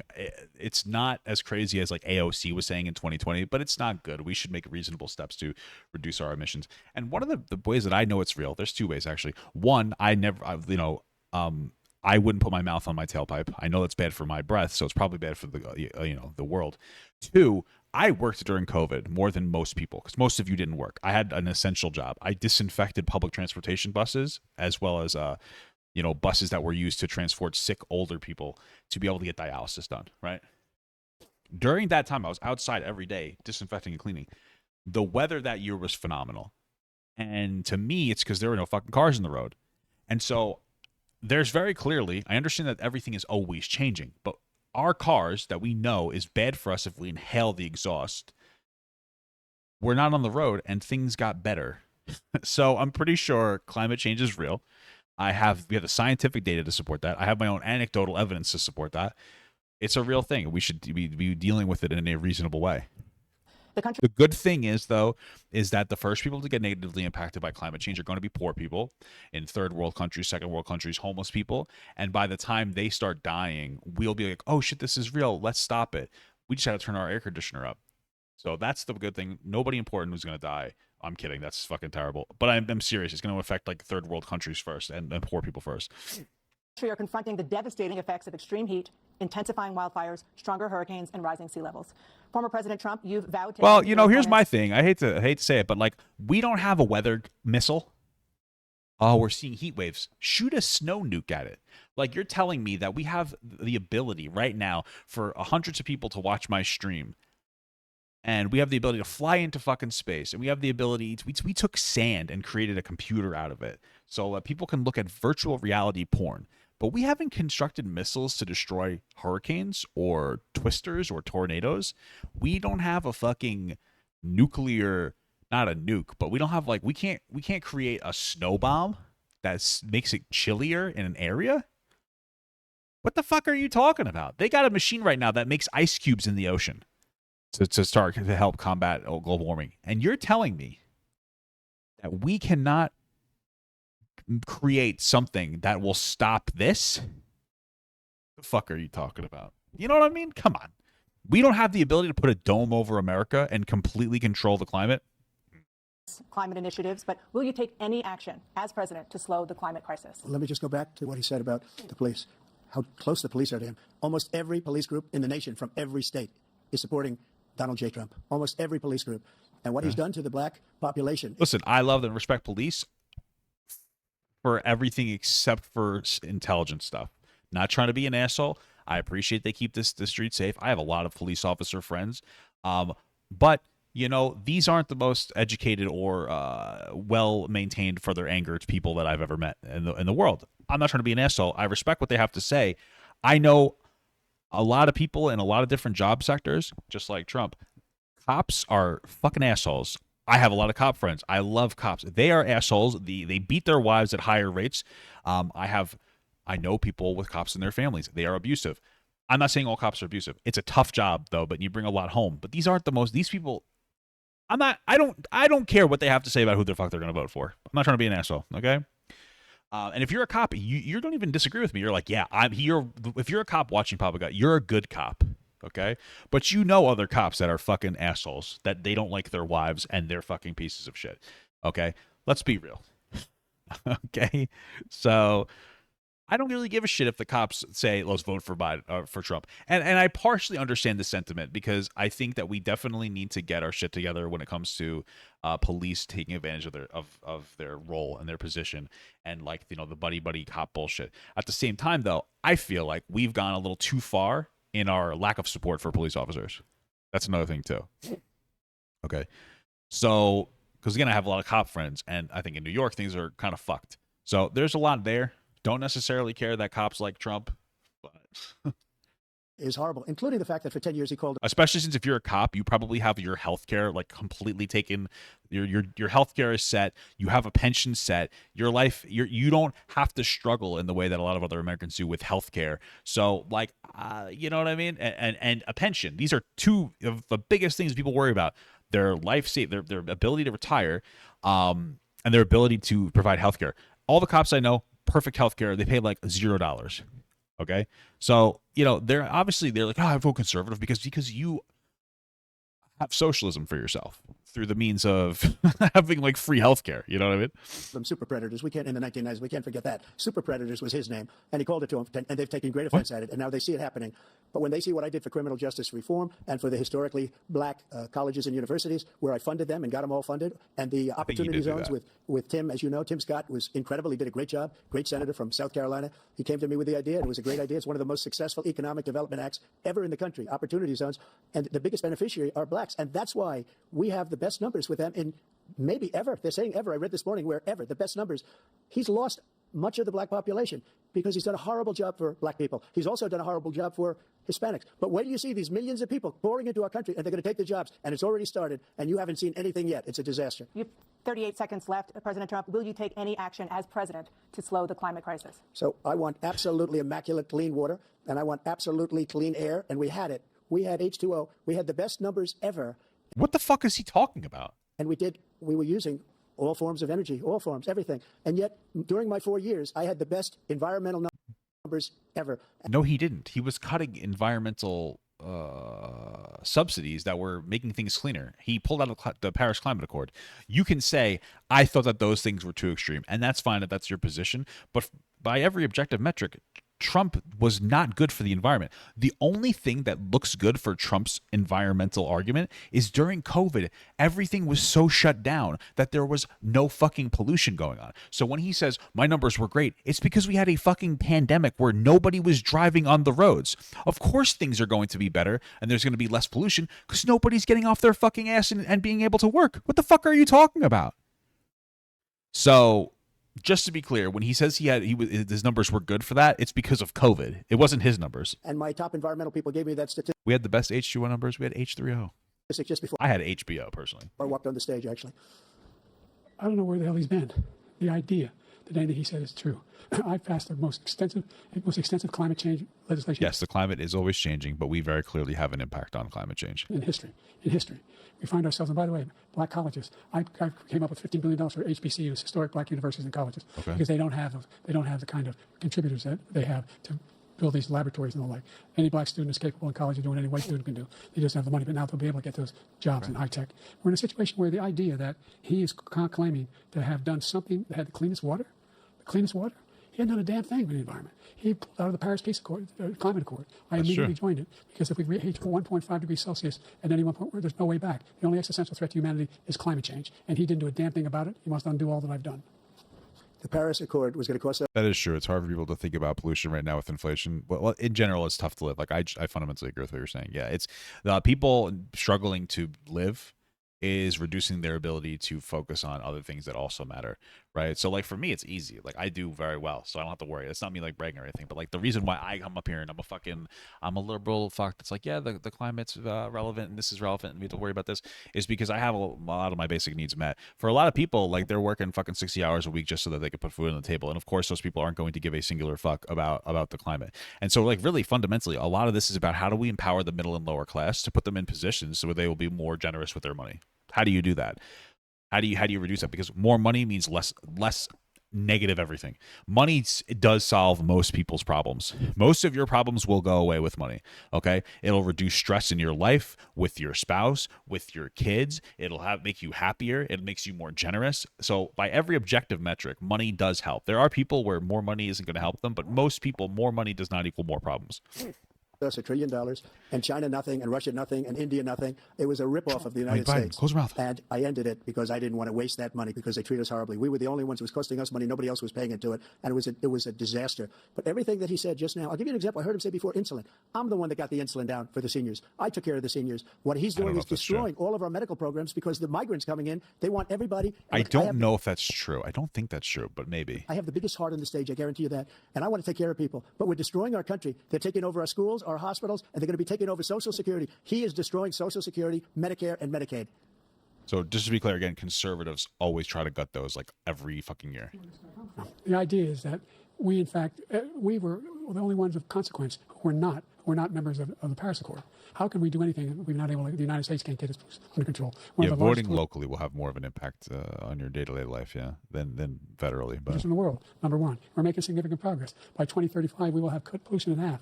We have made significant progress, and we continue to make progress. We set up a climate corps where thousands of young people will learn how to deal with just like the Peace Corps, and we're moving in directions that are going to significantly change the elements that cause pollution. But the idea that he claims that he has the biggest heart up here and he's really concerned about pollution and about climate, I've not seen any indication of that. And by the way, with regard to prescription drugs, one company agreed that they would reduce the price to $35, which I was calling for, one, voluntarily. I made sure every company in the world, every pharmaceutical company, cannot have to pay. And by the way, so every day, millions of Americans struggle just to make ends meet. For many older Americans, Social Security provides a critical lifeline. President Biden, if nothing is done to Social Security, seniors will see their benefits cut in just over 10 years. Will you name tonight one specific step that you're willing to take to keep Social Security solvent? Yes, make the very well. It was those fucking boomers who ruined their own Social Security. No, I'm just kidding. Obviously, we should support it. Well, they began to pay their fair share. I agree with this. I don't pay enough taxes, and I'm going to continue to not pay enough taxes. I pay all my taxes. I should have to pay more money in taxes. I'm not going to do it because fuck you, but the government should make me do it. I'm not trying to be an asshole, but like it's a reality. And I don't even make millions of dollars at all. This is a real fucking thing. People need to pay their fair share. It's insane. Now, everybody making under $170,000 pays because like 6% of their income, of their paycheck, every single time they get a paycheck from the time the first one they get when they're 18 years old. The idea that they're going to, I'm proposing that everybody, they pay the millionaire. What? Cut in just over 10 years. Will you name tonight one specific step that you're willing to take to keep Social Security solvent? Yes, make the very wealthy begin to pay their fair share. Right now, everybody making under $170,000 pays 6% of their income, of their paycheck, every single time they get a paycheck from the time the first one they get when they're 18 years old. Okay. The idea that they're going to, I'm proposing that everybody. Like, how about we audit the military effectively instead of continuously giving them fucking budget increases like fucking every 4 years?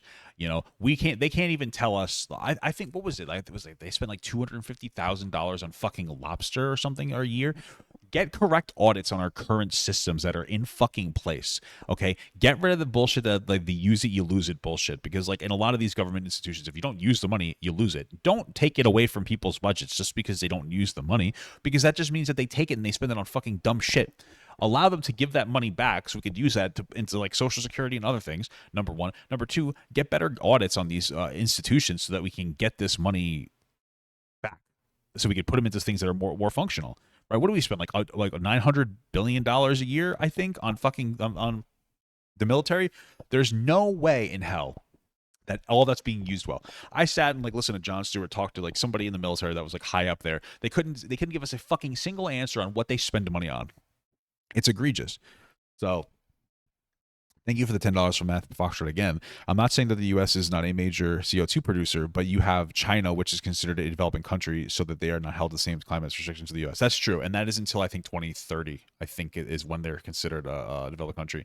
Absolutely, I agree with that. China, India, huge. They dump tons of emissions.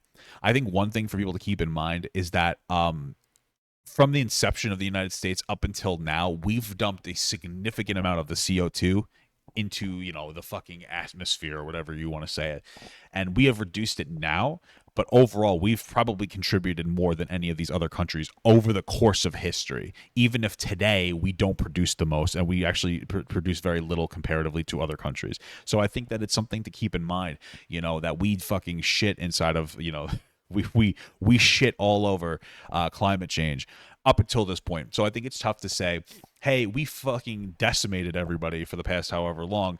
Now it's all your fault. You know what I mean? I think it's also, I think that's good for us to lead by example. Thank you for the $5 from J-Dog. If there's ever doubt if Trump is crazy or lies, he made a recent point that Dems want abortion up to a month after birth, but hasn't said it tonight. He did say it tonight. What are you talking? No, he said it tonight. he said it. The millionaires pay 1%. 1%. So no one would not raise the cost of Social Security for anybody under $400,000. After that, it began to make the wealthy begin to pay their fair share by increasing from 1% beyond to be able to guarantee the program for life. So you still have 82 seconds left. Are there any other measures that you think that would be able to help? Dude, he's got 82 seconds left before he's going to pass away. This motherfucker's actually, surprisingly, Biden's doing pretty well. He's actually a person today. Keep Social Security solvent, or is that one enough? Well, no, that one enough will keep it solvent. But the biggest thing will do it if we defeat this man, because he wants to get rid of it. I will say that is an idea. Have everybody contribute 6% of their paycheck from like start to, you know, when they pass away. Obviously, right now we're trying to figure out how this generation can bankroll the, you know, older generation's Social Security, and you know. It's not a bad idea. I think it's a tough sell to say, hey, we're going to take 6% of your fucking paycheck. Right now, like, it's hard to have the conversation about how hard it is to be middle class and then take like the average Americans $60 a month, like $15 a paycheck, right? Because I think the average salary is $50,000. I could be off on that.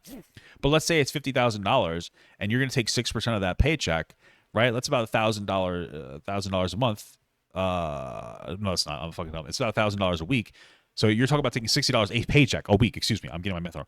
A week from these people. So like, yeah, my strategy to help pay for old people, which I get, is to take $60 from your check every week. It's like, wow, okay. So $60, you know what I mean? Like, how? That's a lot of money. That's a lot of money to take that much money from people. Now, this money could be pre-tax money to put it into Social Security, you know, which could be understandable, but still, even $60 pre-tax, because it's going to lower your contributions. Well, you're still losing money. Social Security. He thinks there's plenty to cut in Social Security. He's wanted to cut Social Security and Medicare both times, and that's what. And if you look at the program put forward by the House Republican caucus that he, I believe, supports, is in fact want to cut it as well. The idea that we don't need to protect our seniors is ridiculous. And by the way, the American public has greater health care coverage today than ever before. And under the ACA, as I said, you're in a circumstance where 400,000 people, 40 million people would not have insurance because they have a pre-existing condition. Only thing allows them to have that insurance is the fact that they, in fact, are. That is true. The ACA does help people with pre-existing conditions actually get health care. The ACA. And by the way, the other thing is, we're in a situation where I talk about education for black communities. I've raised the amount of money for Pell Grants by another $8,000. So anybody making under $70,000 a year is going to be able to get $15,000 toward their tuition. I'm misunderstanding how Social Security tax rates works. He just said he wanted to implement a 6% tax on people per paycheck. So that's what I'm pretty sure that would be $60 per check for like the average American making $1,000 a week, right? Well, I don't think I'm wrong about that from the way that he's expressed that. He just doesn't know what he's talking about. Thank you, President Biden. President Trump. So I've dealt with politicians all my life. I've been on this side of the equation for the last 8 years. I've never seen anybody lie like this guy. He lies. I've never seen it. He can look you in the face. So many other things, too. And we mentioned Bro, Trump is like the biggest liar, even if you like him. Laptop. We mentioned Russia, Ukraine. Everything he does is a lie. It's misinformation and disinformation. The losers and sucker story. That's frankly, Biden is more honest than Trump. So he made up. It's a total lie on the military. It's a disgrace. But Social Security, he's destroying it because millions of people are pouring into our country, and they're putting them onto Social Security. They're putting them onto Medicare, Medicaid. They're putting them in our hospitals. They're taking the place of our citizens. Maybe I misheard what he said, But like, if he did say, didn't he just say he wants to take like 6% of everybody's paycheck to contribute to Social Security? What they're doing to the VA, to our veterans, is unbelievable. Our veterans are living in the street, and these people are living in luxury hotels. He doesn't know what he's doing. And well, they're not luxury hotels, but they do seem to be getting a little bit of a free ride here. Coming back, I've never seen such anger in our country before. President Biden? Yeah, listen, here's my thing. Here's what I think we should do with people that want to come to. A lot of people come to America and they seek asylum. And even though they don't qualify for it. And so what happens is, this is the last time I checked, which was someone recently. What happens is they come over, they seek asylum. Well, they come over illegally, or they come and seek asylum. They get started on a court process, and they're told to, hey, show up in like 2 years or this, that, and the other thing. And they work with lawyers. A lot of them just disappear. They don't go through the process. I think only a quarter of them actually show up at court. And so they basically get caught and released. They get taken. They're like, hey, we're going to get your information. And then they let you go and live in America until the proceedings happen. And then by that time, you're just going to disappear, obviously. This might be a hot take. We should take people who come here and seek asylum and put them into some kind of camp. I know that sounds fucked up. Let the media in there. Make sure that public has access 100% to what's going on. Have them have a decent quality of life. But ultimately, and the media is very important, because you have like in China where you have the Muslims are put into camps without media. That's abusive. Have people come over here, give them an okay facility to stay at, where they can't just go into to America illegally and take advantage of the system. Put them somewhere with a decent quality of life, and then if their case is turned down, you get deported. Right? That will decentivize people from wanting to come over here in the first place. That's just a reality. That will because that's a lot of it. If you know that you can come over here and basically go get put into America, if you claim asylum, and it takes years for the illegal infrastructure to take place. You're going to come over here and take advantage of that, right? So put them over here somewhere. That's not a bad idea. Listen, you can be I'm just saying, it might sound like a hot take, but like I said, media access, decent quality of life, give them some decent health care, allow them access to some kind of education, but don't let them go into America and take that American dream. This is not a joke. No, I'm being serious, right? Have we not learned from history? We're talking about media access. That is the key, is if we allow media into these facilities, there won't be any meaningful abuse in any capacity. Okay? That's just the reality of the situation, because that's when you start oh, well, nobody's watching anyway, we can do whatever we want. I'm talking about making sure that we have the checks and balances to make sure that it doesn't go south, or that they go south if they don't have the right claim for asylum. So I'm just saying something, even if it's not a good idea, something. I don't think catch and release is working. Veterans are not being taken care of. I told you before. And by the way, when I said suckers and losers, he acknowledged after that he fired that general. That general got fired because he's the one that acknowledged that's. Was it intern camps? Did I say it wrong? Internment? What he said. He was the one standing with Trump when he said it.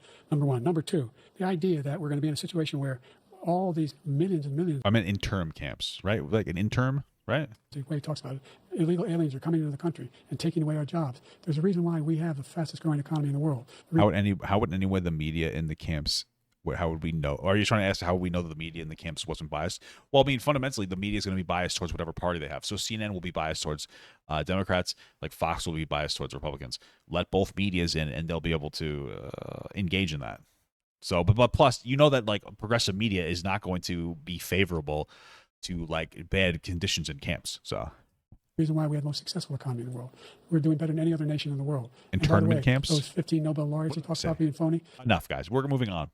Those 15 Nobel laureates, economists, they all said that if Trump is reelected, we're likely to have a recession and inflation is going to increase and go up. And by the way, worst president in history, 159 presidential scholars voted him the worst president in the history of the United States of America. President Biden, thank you so much. Okay. Let's turn to the cost of child care, which many American families struggle to afford. President Trump, both you and President Biden have tried to address this issue. Yeah, in the meantime camps. That's what we want to look for. We need in the meantime camps, guys. Shut the fuck up. But the average cost of child care in this country has risen to more than $11,000 a year per child. For many families, the cost of child care for 2 children Put them in a gladiator fighting pits is what I meant to say, okay? More than their rent. In your second term, what would you do to make child care more affordable? So here's the thing. Here's my thing with we need to stop trying to solve these types of problems in very specific micromanaged ways.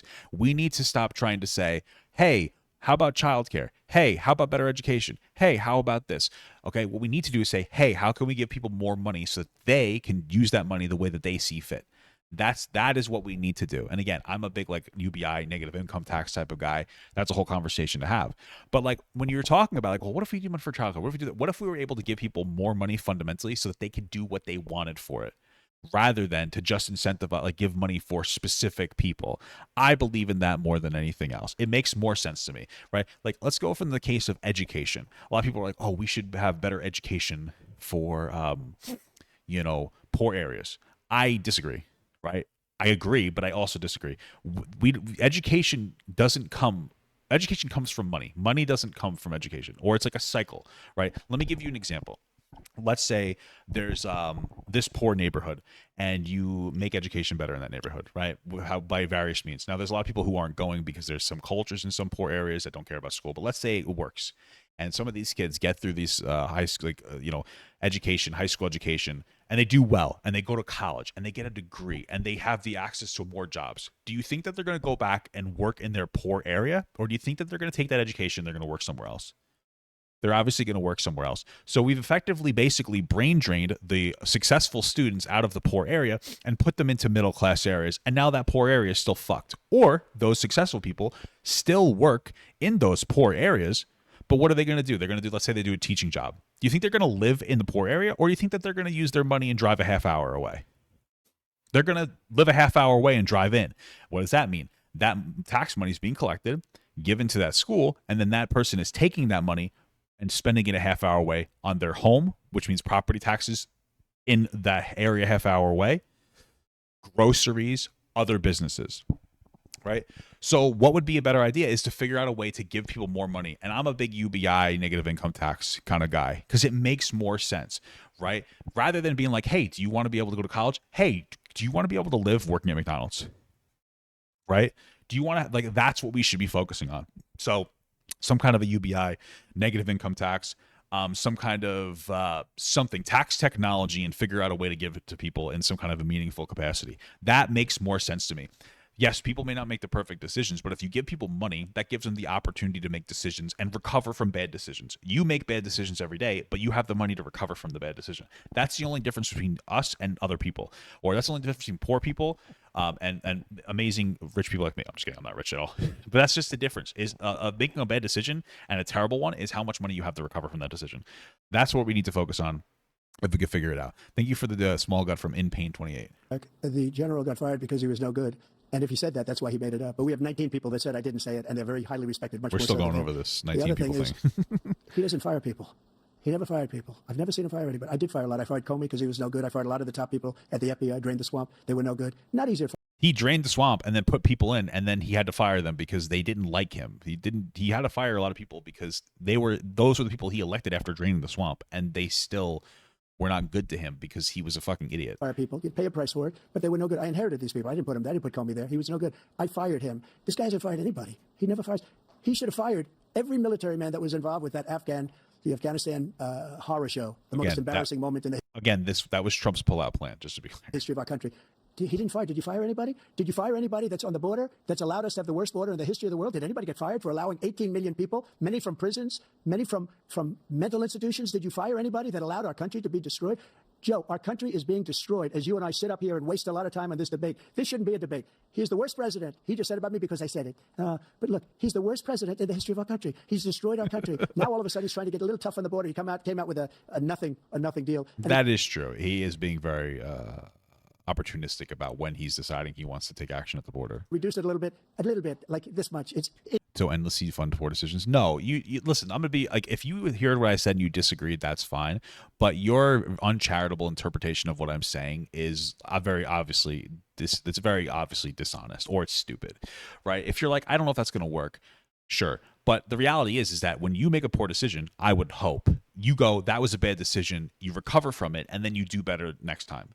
So giving people more money to make bad decisions, to learn how to make good decisions, is the way to go. That's how you make better decisions, is having the money to recover from bad ones. If you get completely fucked by one decision or something that happens to you, you don't recover. Psychologically, you stop caring about yourself. You don't care about the debt that you're accruing. You don't care. But if you have the money to see that there is a pathway out of your financial distress, even if it's your fucking idiot mistake, you all of a sudden have an incentive to work harder because you know that you have a clear pathway. When people don't have clear pathways out of their oppression, they are going to continue to lean into that oppression. They're not going to care anymore. I've been in a situation where I was accruing, thousands and thousands, over $10,000 of debt. I did not care anymore. I was in a situation where I never thought I was going to get better job-wise, money-wise. I was eating myself to death. I did not care about my own life. Now I have like financial abundance. I care about things more. I care about being healthier. I care about saving money more because I have the means to do so. Me making bad mistakes, like everything else, is me being able to learn from that mistake. Most people will be able to do that.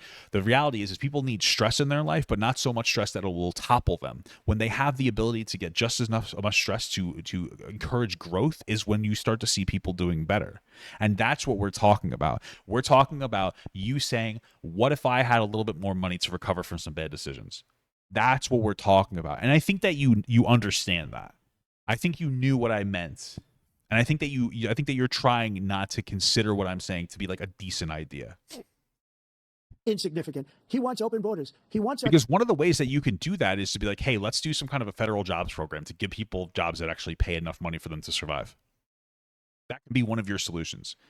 Again, I'm a UBI guy, but it's like, okay, so if your solution is like, hey, what if we gave people the jobs to be able to afford to live? And you're like, oh, so we should just let them just fund their bad decisions? What? You know what I mean? Like that's what you effectively said. Allow people to get paid more. Why do we have record corporate profits, but people getting fucked in their asshole that work jobs? It doesn't make any sense to me. It doesn't make any sense to me. A country to either be destroyed or he wants to pick up those people as voters. And I don't think we just can't let it happen. If he wins this election, our country doesn't have a chance, not even a chance, of coming out of this rut. We probably won't have a country left anymore. That's how bad it is. He's the worst in history by far.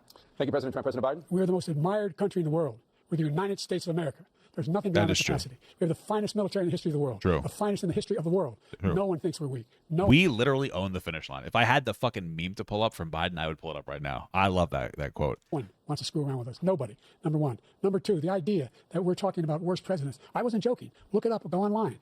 159 or 58, don't hold me the exact number, presidential historians, they've had meetings and they voted who's the worst president in American history. One from best to worst. They said he was the worst in all of American history. That's a fact. That's not conjecture. Yeah, but he's really mewing right now. He can argue they're wrong, but that's what they voted. The idea that he is doing anything to deal with child care, he did virtually nothing to child care. We should significantly increase the child care. I personally don't care about children either.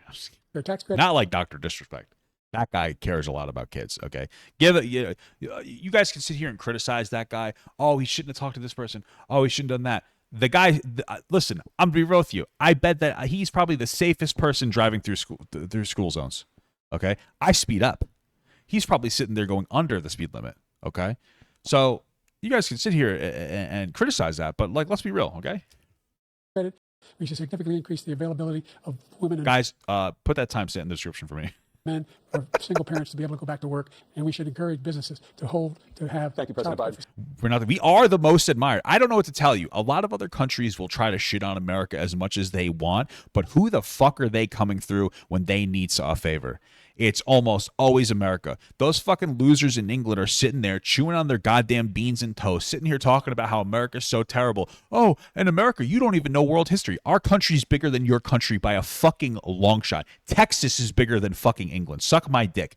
So the reality is they can sit here and they can cry and they can bitch and they can moan, but there's one country in the world that people cry about when they say it's the best country in the world. It's America. Nobody cares when anybody else says it. It's because these motherfuckers know we are the best country in America. We are the strongest. We are the richest. We have the best military. We're the ones that people come to anytime they need something. They are jealous. The reason that people are able to sit here and talk about how fucking stupid and cringe and gay and whatever America is because we let them have that freedom, because we are the number one Western representation of freedoms in the entire world. So when you say like nobody respects us, they all do, but they cry like fucking pussies every single day because they know they're never going to reach what we have. We are the reason every single other Western country exists in any meaningful capacity. without us being the world leaders, it is China, people where the country where people are throwing themselves off the top of fucking factories to kill themselves because they're so oppressed, or Russia, where you cannot even vote for your fucking president without getting assassinated by him because they control the elections. So the reality is we are the greatest, most powerful country in the world that allows you to talk shit about us, okay? We are respected. We are feared. People will not fuck with us. So I don't know what the fuck people are talking about. Make fun of me for having a shitty education system, but the reality is that I'm bankrolling your fucking country.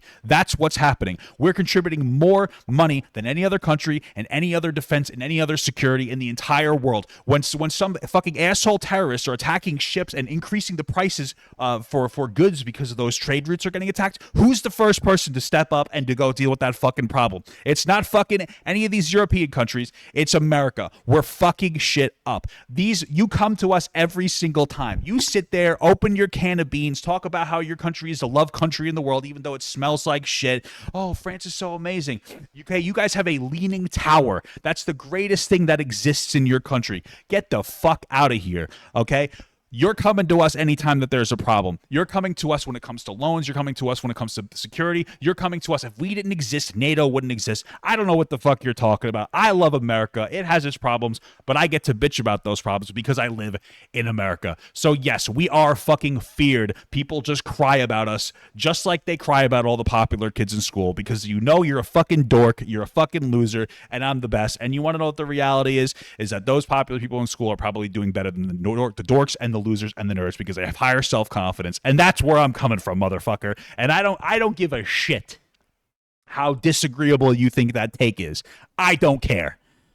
I don't care. That's it, bro. That's Italy. I don't care, dude. I don't care. It doesn't matter. It doesn't matter. It doesn't matter if it's Italy or if it's France, okay? That's Rhode Island and fucking Maine. That's how big those pieces of shit places are, okay? Your country is the size of half of a state in the United States. You are a 1/100th of the size of my country. Okay? So, you don't know what France is? People that live in Europe, people that live in fucking England and fucking France and Italy, they think that you can come to America and that you can see the fucking Grand Canyon and Disney and, well, I was going to say the World Trade Center, the Statue of Liberty in the same day, okay? It takes you like 50 hours to drive across the United States. These motherfuckers that live over there, that's insane. They can't conceive how large and massive and powerful.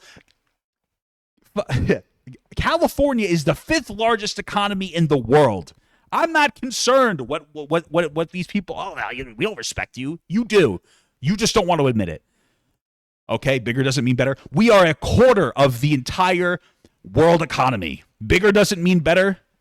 What are your stats? Oh, bigger doesn't mean better. 1/4 of the world economy is the United States. We are a quarter. Okay, the rest of the world is 3/4. We are one entire quarter. Number 2 is China with 15%. Okay, what the hell are you talking about? What are you talking about? That's what I mean. Bigger doesn't mean better. That's all you can say. That's all you can say. But the reality is that your country is a tourist destination. Okay? I'm going to go on a 2-week cruise and go, oh, that was okay. Time to go back home where things are better. That's what your country is. Okay? I love you guys. I love Germany and Ireland and France and England. It's a tourist spot. It is a tourist destination. Okay, just to be clear, okay, we have fucking cruise ships. We have warships that are larger and more powerful than like Ireland. Okay, I don't know what the fuck you're talking about. I don't know what you want me to tell you. Okay, but the reality is that America is the fucking greatest country in the world. That's it. It could be better. But the reason it can be better is because we've created a world where we can criticize the bad. And that's it, bro. I'm sitting here in my gay pride shirt expressing my American pride. I love gays and I love America. And I appreciate you guys listening to my TED Talk. Okay, I appreciate it. So let's continue the debate. President Trump, the question was about what would you do to make childcare more affordable. If you want to take your minute. Well, it's almost July 4th. Okay, I'm patriotic as fuck. Sorry. Just so you understand, we have polling, we have other things that they rate him the worst because what he's done is so bad. And they rate me. I'll show you. I will show you. And they rate me one of the best. Okay. And they raped it. Rate. Okay. If I'm given another 4 years, I will be the best. I think I'll be the best. Nobody's ever created an economy like us. Nobody ever cut taxes like us. He's the only one I know. He wants to raise your taxes by 4 times. He wants to raise everybody's taxes 4 times. Well, that's not true. But yeah, he does want to raise taxes to help pay for the debt. By 4 times. He wants the Trump tax cuts to expire. So everybody, including the two of you, are going to pay 4 to 5 times. Nobody ever heard of this before. All my life, I'd grow up and I'd see politicians talking about cutting taxes. When we cut taxes, as I said, we did more business. Apple and all these companies. Yeah, but we can't pay for it. We could never pay for it. Our annual federal deficit skyrocketed under Trump before COVID by $350 billion a year. They were bringing money back into our country. The worst president in history by far, and everybody knows it. President Biden? Look, the fact of the matter is that he's dead wrong about he will increase the taxes on middle class people. I said I'd never raise a tax on anybody making less than $400,000. I think something to keep in mind here, because Trump was like, Biden won't extend the tax cuts for the middle class. Why weren't they extended in the first place? The tax cuts that we got under Trump were permanent for rich, and it was temporary for the middle class. Why do you think that is? Either one, because Trump doesn't, well, the reality is because Trump doesn't care about you. The real reason is because Trump wanted to set it up in 4 years to say, I want to dangle this in front of you and say, I'll give it to you again. I want to treat you like a fucking dog and hold my meatless bone over your fucking face. That's why he could have made them permanent. He didn't. He didn't make those permanent. He made the rich people's tax cuts permanent.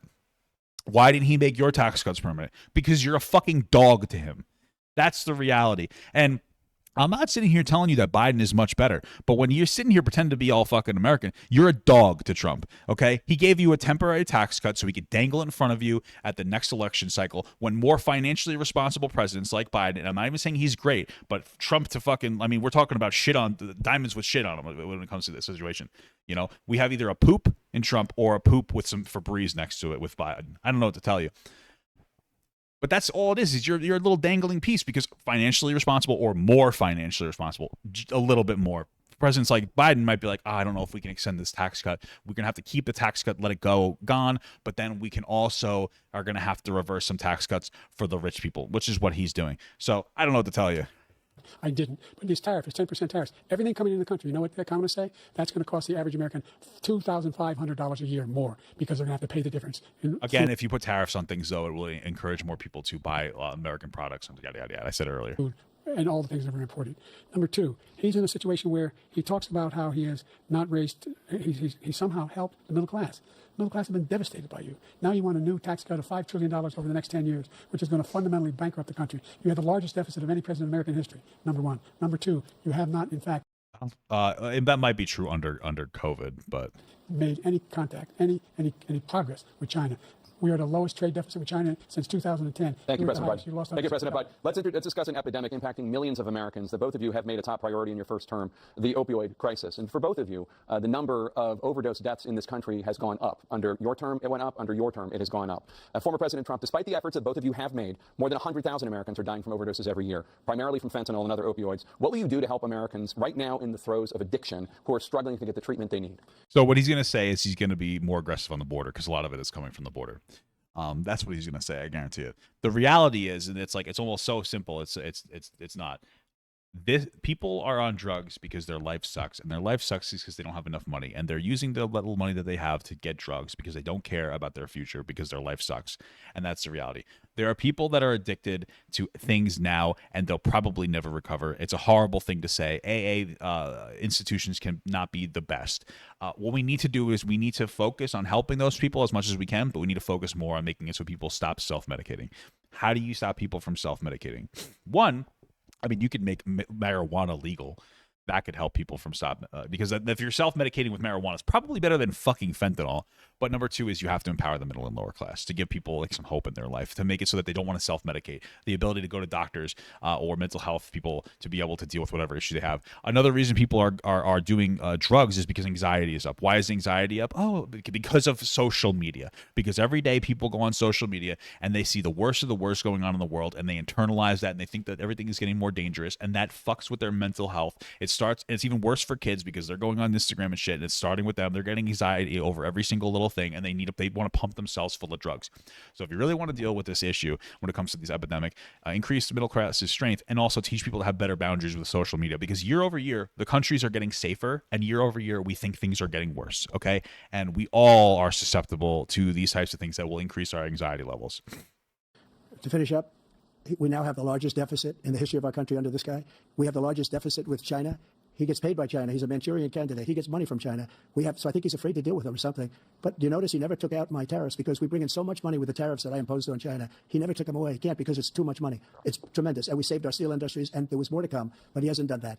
But he hasn't cut the tariffs because he can't, because it's too much money. But he's got the largest deficit in the history of our country, and he's got the worst situation with China. China's going to. I don't think he has the largest deficit of the history of our country. Own us. That's literally that Trump probably had the largest deficit we've ever had because of COVID, right? I don't know the exact numbers, but it would be because of COVID, which makes perfect sense.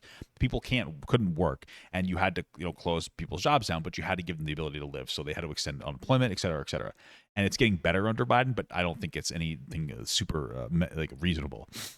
You keep allowing them to do what they're doing to us as a country. They are killing us as a country, Joe, and you can't let that happen. You're destroying our country. So, President Trump, you have 67 seconds left. The question was, what are you going to do? You know what one of the rules for this debate was? You can't have an earpiece in it and so people to feed information to you. Biden's still doing decently. To help Americans in the throes of addiction right now who are struggling to get the treatment they need. Jake, we were doing very well at addiction until the COVID came along. We had the 2.5, almost 3 years of like nobody's ever had before, any country. I don't know if that part's true, but COVID definitely made things worse, just to be clear. In every way. And then we had to get tough, and it was the drugs pouring across the border. So I think COVID's a great representation of understanding that people's lives went to shit when they couldn't work. Part of it's a money thing, but I think a part of it is a meaningful thing. People need meaning in their life. We need to create jobs that have meaning for different people, to be able to go do something that feels good for their life. Not everybody gets to say that they feel passionate or feel good about their job. When I was working at a bus company, it wasn't amazing, but I was a manager of the cleaning crew. I felt good about that. As much as it sucked, I would be like, you know what? I'm helping old ladies get to dialysis. I remember there was one guy who was like pissed off because and he was there was somebody at the bus company. A woman had on a paratransportation bus. This is a small bus. She went to the bathroom on herself, and people were laughing and making fun of it, and even one of my guys did too. And I yelled at him. I said, listen, these are old people. Nobody wants to piss themselves in the fucking seat, okay? But these are like old people that are trying to get to dialysis, and you're part of that. And it's and it's just like you should try to have some meaning in your job. And I was able to have that because during COVID, as much as my job sucked because I would clean up piss, shit, blood, vomit, etc., I was helping people have a clean transportation ride to go to their dialysis appointments, their doctor's appointments they need to. That's a meaningful job. My wife is a behavioral specialist with people in the IDD community. That gives her a lot of, makes her feel good about herself. People don't necessarily have that meaning because they may not be able to find jobs.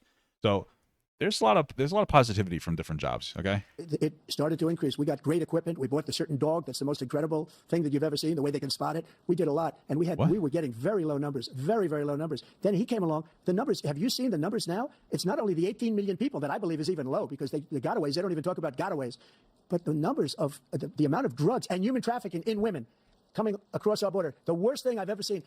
At numbers that nobody's ever seen under him because the border's so bad. But the number of drugs coming across our border now is the largest we've ever had by far. President Trump, thank you. President Biden? Fentanyl and the byproducts of fentanyl went down for a while. And I wanted to make sure we use the machinery that can detect fentanyl, these big machines that roll over everything that comes across the border. And it costs a lot of money. That was part of this deal we put together, this bipartisan deal.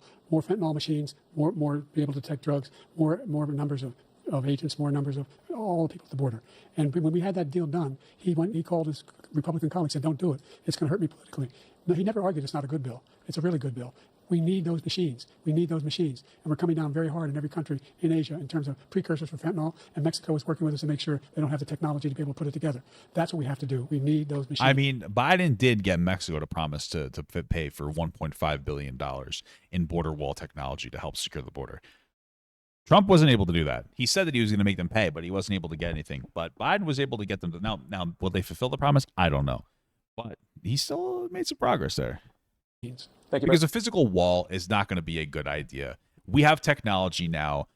It's better to use technology to try to secure the border. It's less expensive, and it's better for the environment. Like if you put up a big wall, that could destroy a lot of local ecosystems, which is not good to destroy a bunch of local ecosystems. Okay, so President Biden, President Trump, and again, the question is about Americans in the throes of addiction right now, struggling to get the treatment they need. Well, this does pertain to it. He ended Remain in Mexico. He ended catch and release. I made a catch and release in Mexico, not catch and release here. We had so many things that we had done, hard negotiations with Mexico, and I got it all for nothing. It's just like when you have a hostage. We always pay $6 billion for a hostage. Every time we say a hostage. Now we have a hostage, a Wall Street Journal reporter, I think a good guy, and he's over there because Putin is laughing at this guy, probably asking for billions of dollars for the reporter. I will have him out very quickly, as soon as I take office, before I take office. I said, by literally, as soon as I win the election, I will have that reporter out. He should have had him out a long time ago. Could you imagine that Trump was Homelander? That'd be fucking crazy. Okay, he definitely would do stuff. Okay, but Putin's probably asking for billions and billions of dollars because this guy pays it every time. We had 2 cases. We paid $6 billion for 5 people. I got 58 people out, and I paid essentially nothing. Thank you, President Trump. Anna? Let's turn to concerns that voters have about each of you. President Biden, you would be 86 at the end of your second term. Yeah. How do you address concerns about your capability to handle the toughest job in the world well into your 80s? So here's what I'll say. I'm fucking shocked that Biden is speaking intelligibly in any capacity here. I don't know how the fuck he's doing it. It is a marvel of modern technology. I'm so surprised. It's actually incredible. So honestly, for me, this is making me feel comfortable voting for Biden. I'm not going to lie. My biggest concern is this guy able to move without exploding? Because his brain create thoughts. I feel decently confident after this, to be honest with you. Now, on the other side, if you're somebody who's more of a Trump guy, he comes off much more stable in this debate. Now, that might be because he's come in, he might have learned to be a little bit more cordial. He might be playing an optics play. It could be because the phone microphones get shut off so he can't continuously ramble. I don't really know, But, there are some strengths for both of them in that capacity. Well, first of all, I spent half my career being criticized as being the youngest person in politics. I was the second youngest person ever elected to the United States Senate, and now I'm the oldest. This guy's 3 years younger and a lot less competent. I think that just look at the record. Look at what I've done. Look how I've turned around the horrible situation he left me. As I said, 50 million new jobs, 800,000 manufacturing jobs, more investment in America, over billions of dollars in private investment in enterprises that we are growing. By the way, we brought off a lot of people. The whole idea of computer chips. We used to have 40% of the market. We invented those chips, and we lost it because he was saying. Watching at normal speed, he's not as coherent. Is that true? I mean, let's see. We'll watch it a little bit. I don't think that's true. He seems to be doing fine. And then people to find the cheapest jobs overseas and then bring home a product. So I went to South Korea. I convinced Samsung to invest billions of dollars here in the United States, and guess what? Those fabs they call to build these chips. Those fabs pay over $100,000. You don't need a college degree for them. And there's billions, about $40 billion already being invested and being built right now in the United States, creating significant. He's not that bad slower. He is a little worse. I will give that to you. He's not that bad slower, though. So I don't think he's doing that bad. Jobs for Americans from all over the world. President Biden, you have 40 seconds left. Would you like to add anything? Yeah, I would. The idea that somehow it is worse, but I don't think it's that bad, okay? I don't think it's that bad. It's okay if he talks slowly, as long as he can form the fucking thought. It is a little bit better. It is a little bit worse, though, when it is slow. I will give you that. It is a little bit worse. I'm not going to lie. We are this failing country. I never heard a president talk like this before. We're the envy of the world. Name me a single major country president who wouldn't trade places with the United States of America for all our problems and all our opportunities. We're the most progressive country in the world in getting things done. We're the strongest country in the world. We're a country in the world who keeps our word. And everybody trusts us. All our allies. And our those who he cuddles up to, from Kim Jong-un, he sends love letters to, and Putin, etc. They don't want to screw around with us. Thank you. Kind of based. He's not wrong about that. Former President Trump, to follow up, you would be 82 at the end of your second term. What do you say to voters who have concerns about your capabilities to serve? Well, I took 2 tests, cognitive tests. I aced them, both of them, as you know. We made it public. He took none. I'd like to see him take one, just one, a real easy one. Like go through the first 5 questions. He couldn't do it. But I took 2 cognitive tests. I took physical exams every year. And, what physical exams does he do? Maybe the fuck of those prostitutes. I mean, that is a physical exam. Knock on wood, wherever we may have wood, that I'm in very good health. I just won 2 club championships, not even senior, 2 regular club championships. To do that, you have to be quite smart, and you have to be able to hit the ball a long way. And I do it. He doesn't do it. He can't hit a ball. You know, regardless, compared to what I've seen from Biden, he's doing a much better job now. Okay. So maybe my expectations are a bit lowered because I'm comparing Biden to Biden, but still. 50 yards. He challenged me to a golf match. He can't hit a ball 50 yards. I think I'm in very good shape. I feel that I'm as in good a shape as I was. Me neither. I'm not gay, 25, 30 years ago. Actually, I'm probably a little bit lighter. I could suck it, though. But I'm in as good a shape as I was years ago. I feel very good. I feel the same. But I was willing to take a cognitive test. And you know what? If I didn't do well, I aced him. Dr. Ronnie Jackson, who's a great guy when he was White House doctor. And then I took another one, a similar one. And one of them said they'd never seen anybody ace him. Thank you. President Biden? You can see he is 6'5" and only 225 pounds, or 235 pounds. Well, you said 6'4", 200. Well, anyway. I have no idea what's happening right now. What the fuck are you talking about? That's what anyway, just take a look at what he said. What the fuck was that? You're not that tall, Trump. What the fuck? He is, and take a look at what he is. Look, I'd be happy to have a driving contest with him. The reason I got my handicap, which when I was vice president, down to a 6. And by the way, I told you. Oh, we're talking about golf. He's sitting here. He's like, oh, my handicap's pretty good. It's not. Oh, you mean golf? Okay, I don't care. Well, I'm happy. This is a boomer fight right now. They're arguing over who has the better fucking golf stroke. Play golf, you can carry your own bag. Think you can do it? Are you fucking kidding me right now? What the fuck is happening here? Yeah, he's calling him fat and that he's bad at golf. What is happening? He's a 6 handicap of all. I was an 8 handicap. Fuck. But I'm getting a handicap listening to these two talk about golf. I've seen you swing. I know you swing. President Trump, What the fuck is this? to a specific concern that voters have about you. What the fuck was that tangent? They just argued about fucking golf. Tonight, that once all legal challenges have been exhausted, that you will accept the results of this election, regardless of who wins, and you will say right now that political violence in any form is unacceptable. Well, I shouldn't have to say that, but of course I believe that. It's totally unacceptable. And if you would see my statements that I made on Twitter at the time, and also my statement that I made in the... I did. They were antagonizing people to a riot at the Capitol. Saying things like, we have to fight now. He agitated that, even if he didn't mean to. Coast Guard, you would say, is one of the strongest statements you've ever seen. In addition to the speech I made in front of, I believe, the largest crowd I've ever spoken to. And I will tell you, nobody ever talks about that. They talk about a relatively small number of people that went to the Capitol, and in many cases were ushered. I'd be okay if this presidential election boiled down to a golf game. Fuck it. Who gives a shit? In by the police. And as Nancy Pelosi said, it was her responsibility, not mine. She said that loud and clear. But they both have to have microphones on them at all times. The answer is, if the election is fair, free, and I want that more than anybody. And I'll tell you something. Well, he doesn't, because again, the election was fair, it was free. It was determined by people, by judges that he put into office, judges that he had gotten put in, that there was no widespread voter fraud that had an impact on the election, and he still didn't accept that from those states. I wish he was a great president, because I wouldn't be here right now. I'd be at one of my many places enjoying myself. I wouldn't be under indictment because I wouldn't have been his political opponent, because he indicted me because I was his opponent. I wish he was. Well, I don't think that he indicted him. Now, here's the thing: is it possible? Listen, there's probably a political aspect to this. What Trump was doing was not outside of what anybody else was doing. I think a big part of what was happening is he used campaign funds to pay off a hooker. That was my understanding. Maybe I'm wrong about that, but I'm pretty sure that's true. Right? That would be one issue right there. But you could say, oh, it's just maybe New York has a vested interest specifically of trying to ruin Trump's credibility by calling this bad behavior he was engaging in to question and then suing him over that bad behavior. They don't do that with anybody else abusing the system. So I wouldn't doubt that there's a level of politicism there. I don't know if it was from Biden, definitely the case, or in general, that he put himself on the map and he made himself like some kind of a target in some capacity. Like people like that happens to people in general. They become famous in some capacity. People start watching them more closely. But yeah, like I wouldn't doubt that there's a political aspect to this in general. Doesn't make his behavior okay. It shouldn't be normalized, but sure. I just don't think it was Biden. I would rather have that. I wouldn't be here. I don't mind being here. But the only reason I'm here is he's so bad as a president that I'm going to make America great again. We're going to make America great again.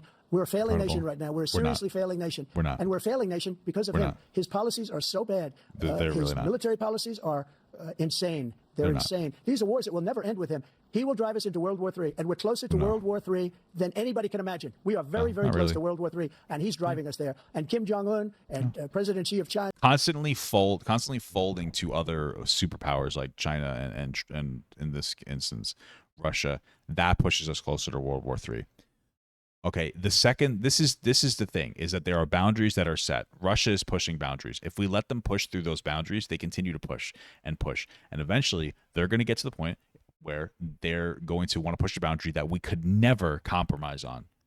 Okay, so if we compromise where we are now to too high of a degree, it's going to put us in a position where we cannot compromise, and then we will hit World War III. Being weak when it comes to Russia and between the Russia-Ukraine conflict, that is positioning us closer to World War III than anything else. The reality is that Russia is piss testing us right now, and unfortunately, we are going to have to continuously push back by giving Ukraine money through the means of weaponry that does stimulate the American economy. That's just what we're going to have to do until Russia continuously, which they are now, takes the fucking L. Okay? That's just where we're at. It's the unfortunate reality of the world. There's not always a good solution to your problems in life. You know that. Okay? That's just where we're at. Kim Jong-un of North Korea, all of these, Putin. You know, when your next door neighbor is fucking putting his fucking garbage in your garbage can. Yeah, maybe it's not a big deal. It's all garbage. But before you know it, he's fucking your wife, dude. You got to stop him from putting your garbage in your goddamn garbage can. They don't respect him. They don't fear him. They have nothing going with this gentleman, and he's going to drive us into World War III.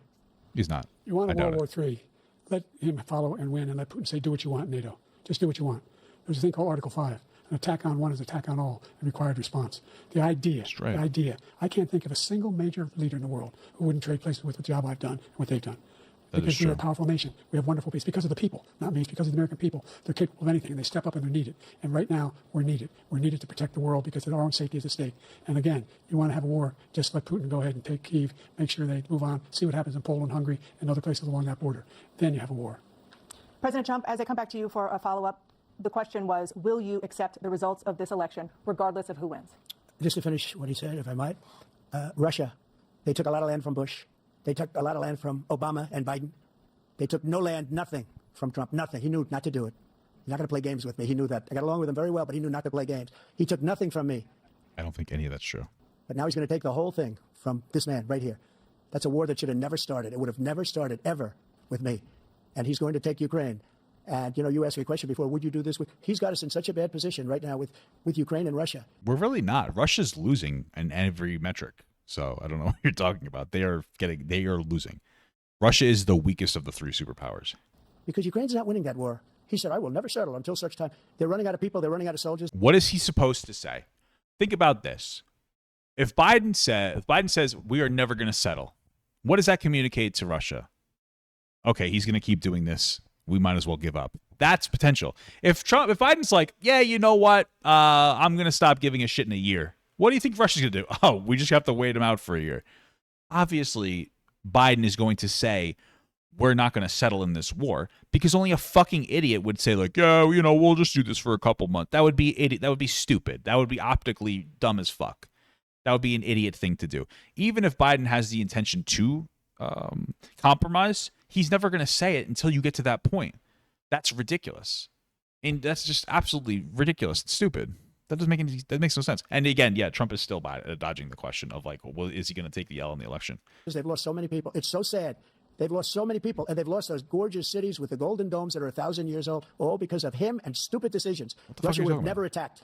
President Trump, the question was, will you accept the results? I like how it's Biden's fault, not Russia's fault, for being shitty. To the election, regardless of who wins, yes or no, please.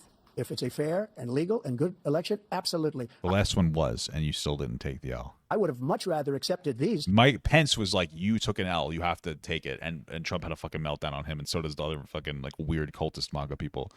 But the fraud and everything. Not Trump supporters, MAGA people. Difference, just to be clear. Voting Trump is not the same as being a fucking psychotic MAGA person. Everything else was ridiculous. And if you want, we'll have a news conference on it in a week. Or we'll have another one of these in a week. But I will absolutely, there's nothing I'd rather do. It would be much easier for me to do that than I'm running again. I wasn't really going to run until I saw the horrible job he did. Of course he was going to run. He had ideas of running the entire time. He didn't even want to leave office. He's destroying our country. I would be very happy to be someplace else, in a nice location someplace. And again, no indictments, no political opponent stuff, because it's the only way he thinks he can win. But unfortunately, it's driven up my numbers and driven them up to a very high level because the people understand it. Let's see what your numbers are when this election is over. Let's see. You're a whiner. When you lost the first time, you continued, you appealed and appealed to courts all across the country. Not one single court in America said any of your claims had any merit, state or local. None. But you continue to provoke. He really should say the lawyer, he needs to reinforce that it was conservative Republican judges that you put there. They disagreed with you. Like, they found that you were in the wrong. He needs to reinforce that. It's not just the fucking Dems. Everybody was like, Trump is wrong. This lie about somehow there's all this misrepresentation, all this stealing. There's no evidence of that at all. And I tell you what, I doubt whether you'll accept it because you're such a whiner. The idea if you lose again, you accepting anything, you can't stand the loss. Something snapped in you when you lost the last time. We'll be right back with more from the CNN presidential debate. All right. Well, I thought it was close to over, but we got some more fucking goody stuff. This is going crazy. Okay. It's going hard, baby. It's going hard. I can't wait for the sock puppets to keep going. Okay? It's fun stuff. Determined by a coin toss. We're going to begin with you, President Biden. You have 2 minutes. We've made significant progress I think this on is the debacle that was left by President Trump in his last term. We find ourselves in a situation where, number one, we have to make sure that we have a fair tax system. I ask anyone out there in the audience, or anyone out watching this debate, do you think the tax system is fair? The fact is, like I said, nobody even making under $400,000 had a single penny increase in their taxes. They should have. I'm just going to be real with you. Families that made under $400,000 should have had the increases. If your household makes more than $150,000, you should have had to pay more taxes. Okay, I'm just saying, not a whole lot more, but start there. It's fucking crazy. Will not, and if I'm reelected, that'll be the case again. But this guy has increased your taxes because of the deficit. Number one, he's increased inflation because of the debacle he left after the way he handled the pandemic. And he finds himself in a position where he now wants to tax you more by putting a 10% tariff on everything that comes into the United States of America. What I did, for example, he wants to get rid of the ability of Medicare us to be able to negotiate drug prices with the big pharma companies. Well, guess what? We got it down to $35 for insulin. The problem that I think Biden is having through this entire debate is that if you know what he's talking about, he makes a lot of sense. And if you don't know what he's talking about, he doesn't make any fucking sense whatsoever. I understand what he's saying by removing, he weakened the American, the ACA, the Affordable Care Act. And the biggest way that he weakened it is by removing the mandate that everybody needs health care. We talked about that earlier. And he's done that. He's trying to weaken, Republicans in general, trying to weaken Medicare and Medicaid. These things are making it difficult because if you can get a public health care system that can negotiate drug prices effectively, that instantly adds a competitor to the market for other insurance companies and other drug companies to lower costs across the board, right? Competition generally breeds positivity when it comes to selling things. Having the competition of a public health care with private healthcare is a really good thing. But if you don't understand what he's saying already, this doesn't make any fucking sense. So, yeah. Of $400, no more than $2,000 for every senior, no matter how much prescription they need. You know what that did? That reduced the federal debt by $160 billion over 10 years because the government doesn't have to pay the exorbitant prices. I'm going to make that available to every senior.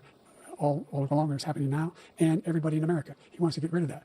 I'm going to make sure that we have child care. We're going to significantly increase the credits that people have for child care. I'm going to make sure we do something about what we're doing on lead pipes and all the things that are causing health problems for people across the country. We're going to continue to fight to bring down inflation and give people a break. Thank you, President Biden. President Trump, you now have 2 minutes for your closing statement. Like so many politicians, this man is just a complainer. He said, we want to do this, we want to do that, we want to get rid of this tax, that tax. But he doesn't do anything. All he does is make our country unsafe by allowing millions and millions of people to pour in. Our military doesn't respect him. We look like fools in Afghanistan. We didn't stop Israel. That was his exit plan. It was Trump's exit plan. Oh, it was such a horrible thing that would have never happened. It should have never happened. Iran was broke. It was happening every 2 fucking years. There's an attack from Hamas onto Israel. I don't know what the fuck Trump is talking about. That did business with Iran, including China. And again, he exacerbated tensions by declaring Jerusalem the capital of Israel. So he's sitting here pretending like he didn't have a negative impact in the situation that's going on now. They couldn't do business with the United States. They all passed. Iran was broke. They had no money for Hamas or Hezbollah, for terror, no money whatsoever. Again, Ukraine should have never happened. He talks about all the stuff, but he didn't do it. For 3.5 years, we're living in hell. We have the Palestinians and we have everybody else rioting all over the place. You talk about Charlottesville. This is 100 times Charlottesville, 1,000 times. The whole country is exploding because Oh, yeah, there are a lot of annoying young people, sure. But I'm pretty sure Charlottesville and January 6th riots were exponentially worse than college kids crying and complaining about the topic they don't necessarily care about. Because they don't respect you, and they have to respect their president, and they don't respect you throughout the world. What we did was incredible. We rebuilt the military. We got the largest tax cut in history, the largest regulation cut in history. Well, we didn't need the money that Trump gave to the military. Trump said we rebuilt the military. We did. He gave, I think, the military like another $50 or $100 billion increase for nothing, so they could buy new things they didn't need. There was no rebuilding of the military. There was taking $500 billion and giving it to the military. Or not 500 billion, excuse me, $50 billion, and like giving it to the military for new equipment that we didn't need, that was going to require more of a budget to upkeep it. Because when you buy the new equipment, you have to manage that equipment.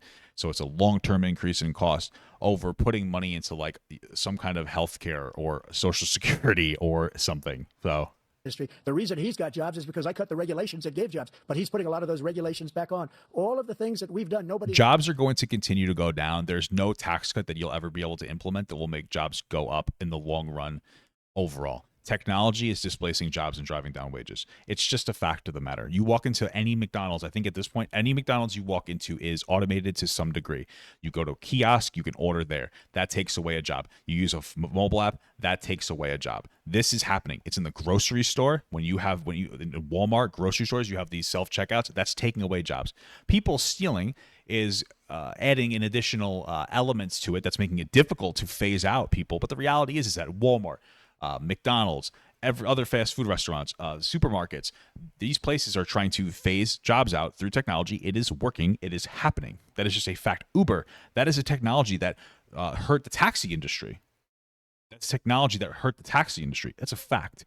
Okay. So these jobs are going away. We need to be more intelligent when it comes to creating jobs than cut taxes, cut taxes, cut taxes. You need to tax technologies, and you need to redistribute that wealth in a more meaningful way. He's never seen anything like, even from a medical standpoint, right to try, where we can try space-age materials instead of going to Asia or going to Europe and trying to get, when you're terminally ill, now you can go and you can get something. You sign a document. They've been trying to get it for 42 years. But you know what we did for the military was incredible. Choice for our soldiers, where our soldiers, instead of waiting for 3 months to see a doctor, can go out and get themselves fixed up and readied up and take care of themselves, and they're living. And that's why I had the highest approval rating in the history of the VA. So all of these things, we're in a failing nation, but it's not going to be failing anymore. We're going to make it great again.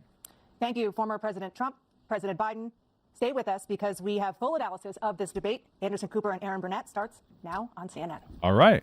Well, I'm pretty sure that was it. That was the end of the debate for us. Vice President Harris getting fact checked. Yeah, that was it. So interesting stuff is all I really can say. Frankly, like I said, I think Biden's got me decently. He did better than I expected him to do. That's all I'm concerned with. We have two shitty choices. Okay. Frankly, none of them should be able to run. They should be considered too old to be able to run. It's fucking egregious that these are our two. But yeah, that's all I have to say. I'm going to probably vote Biden. I think he did a better job. Trump's just a fucking pussy. He took an L in the last election, and then he cried like a bitch. And that was probably the biggest thing for me.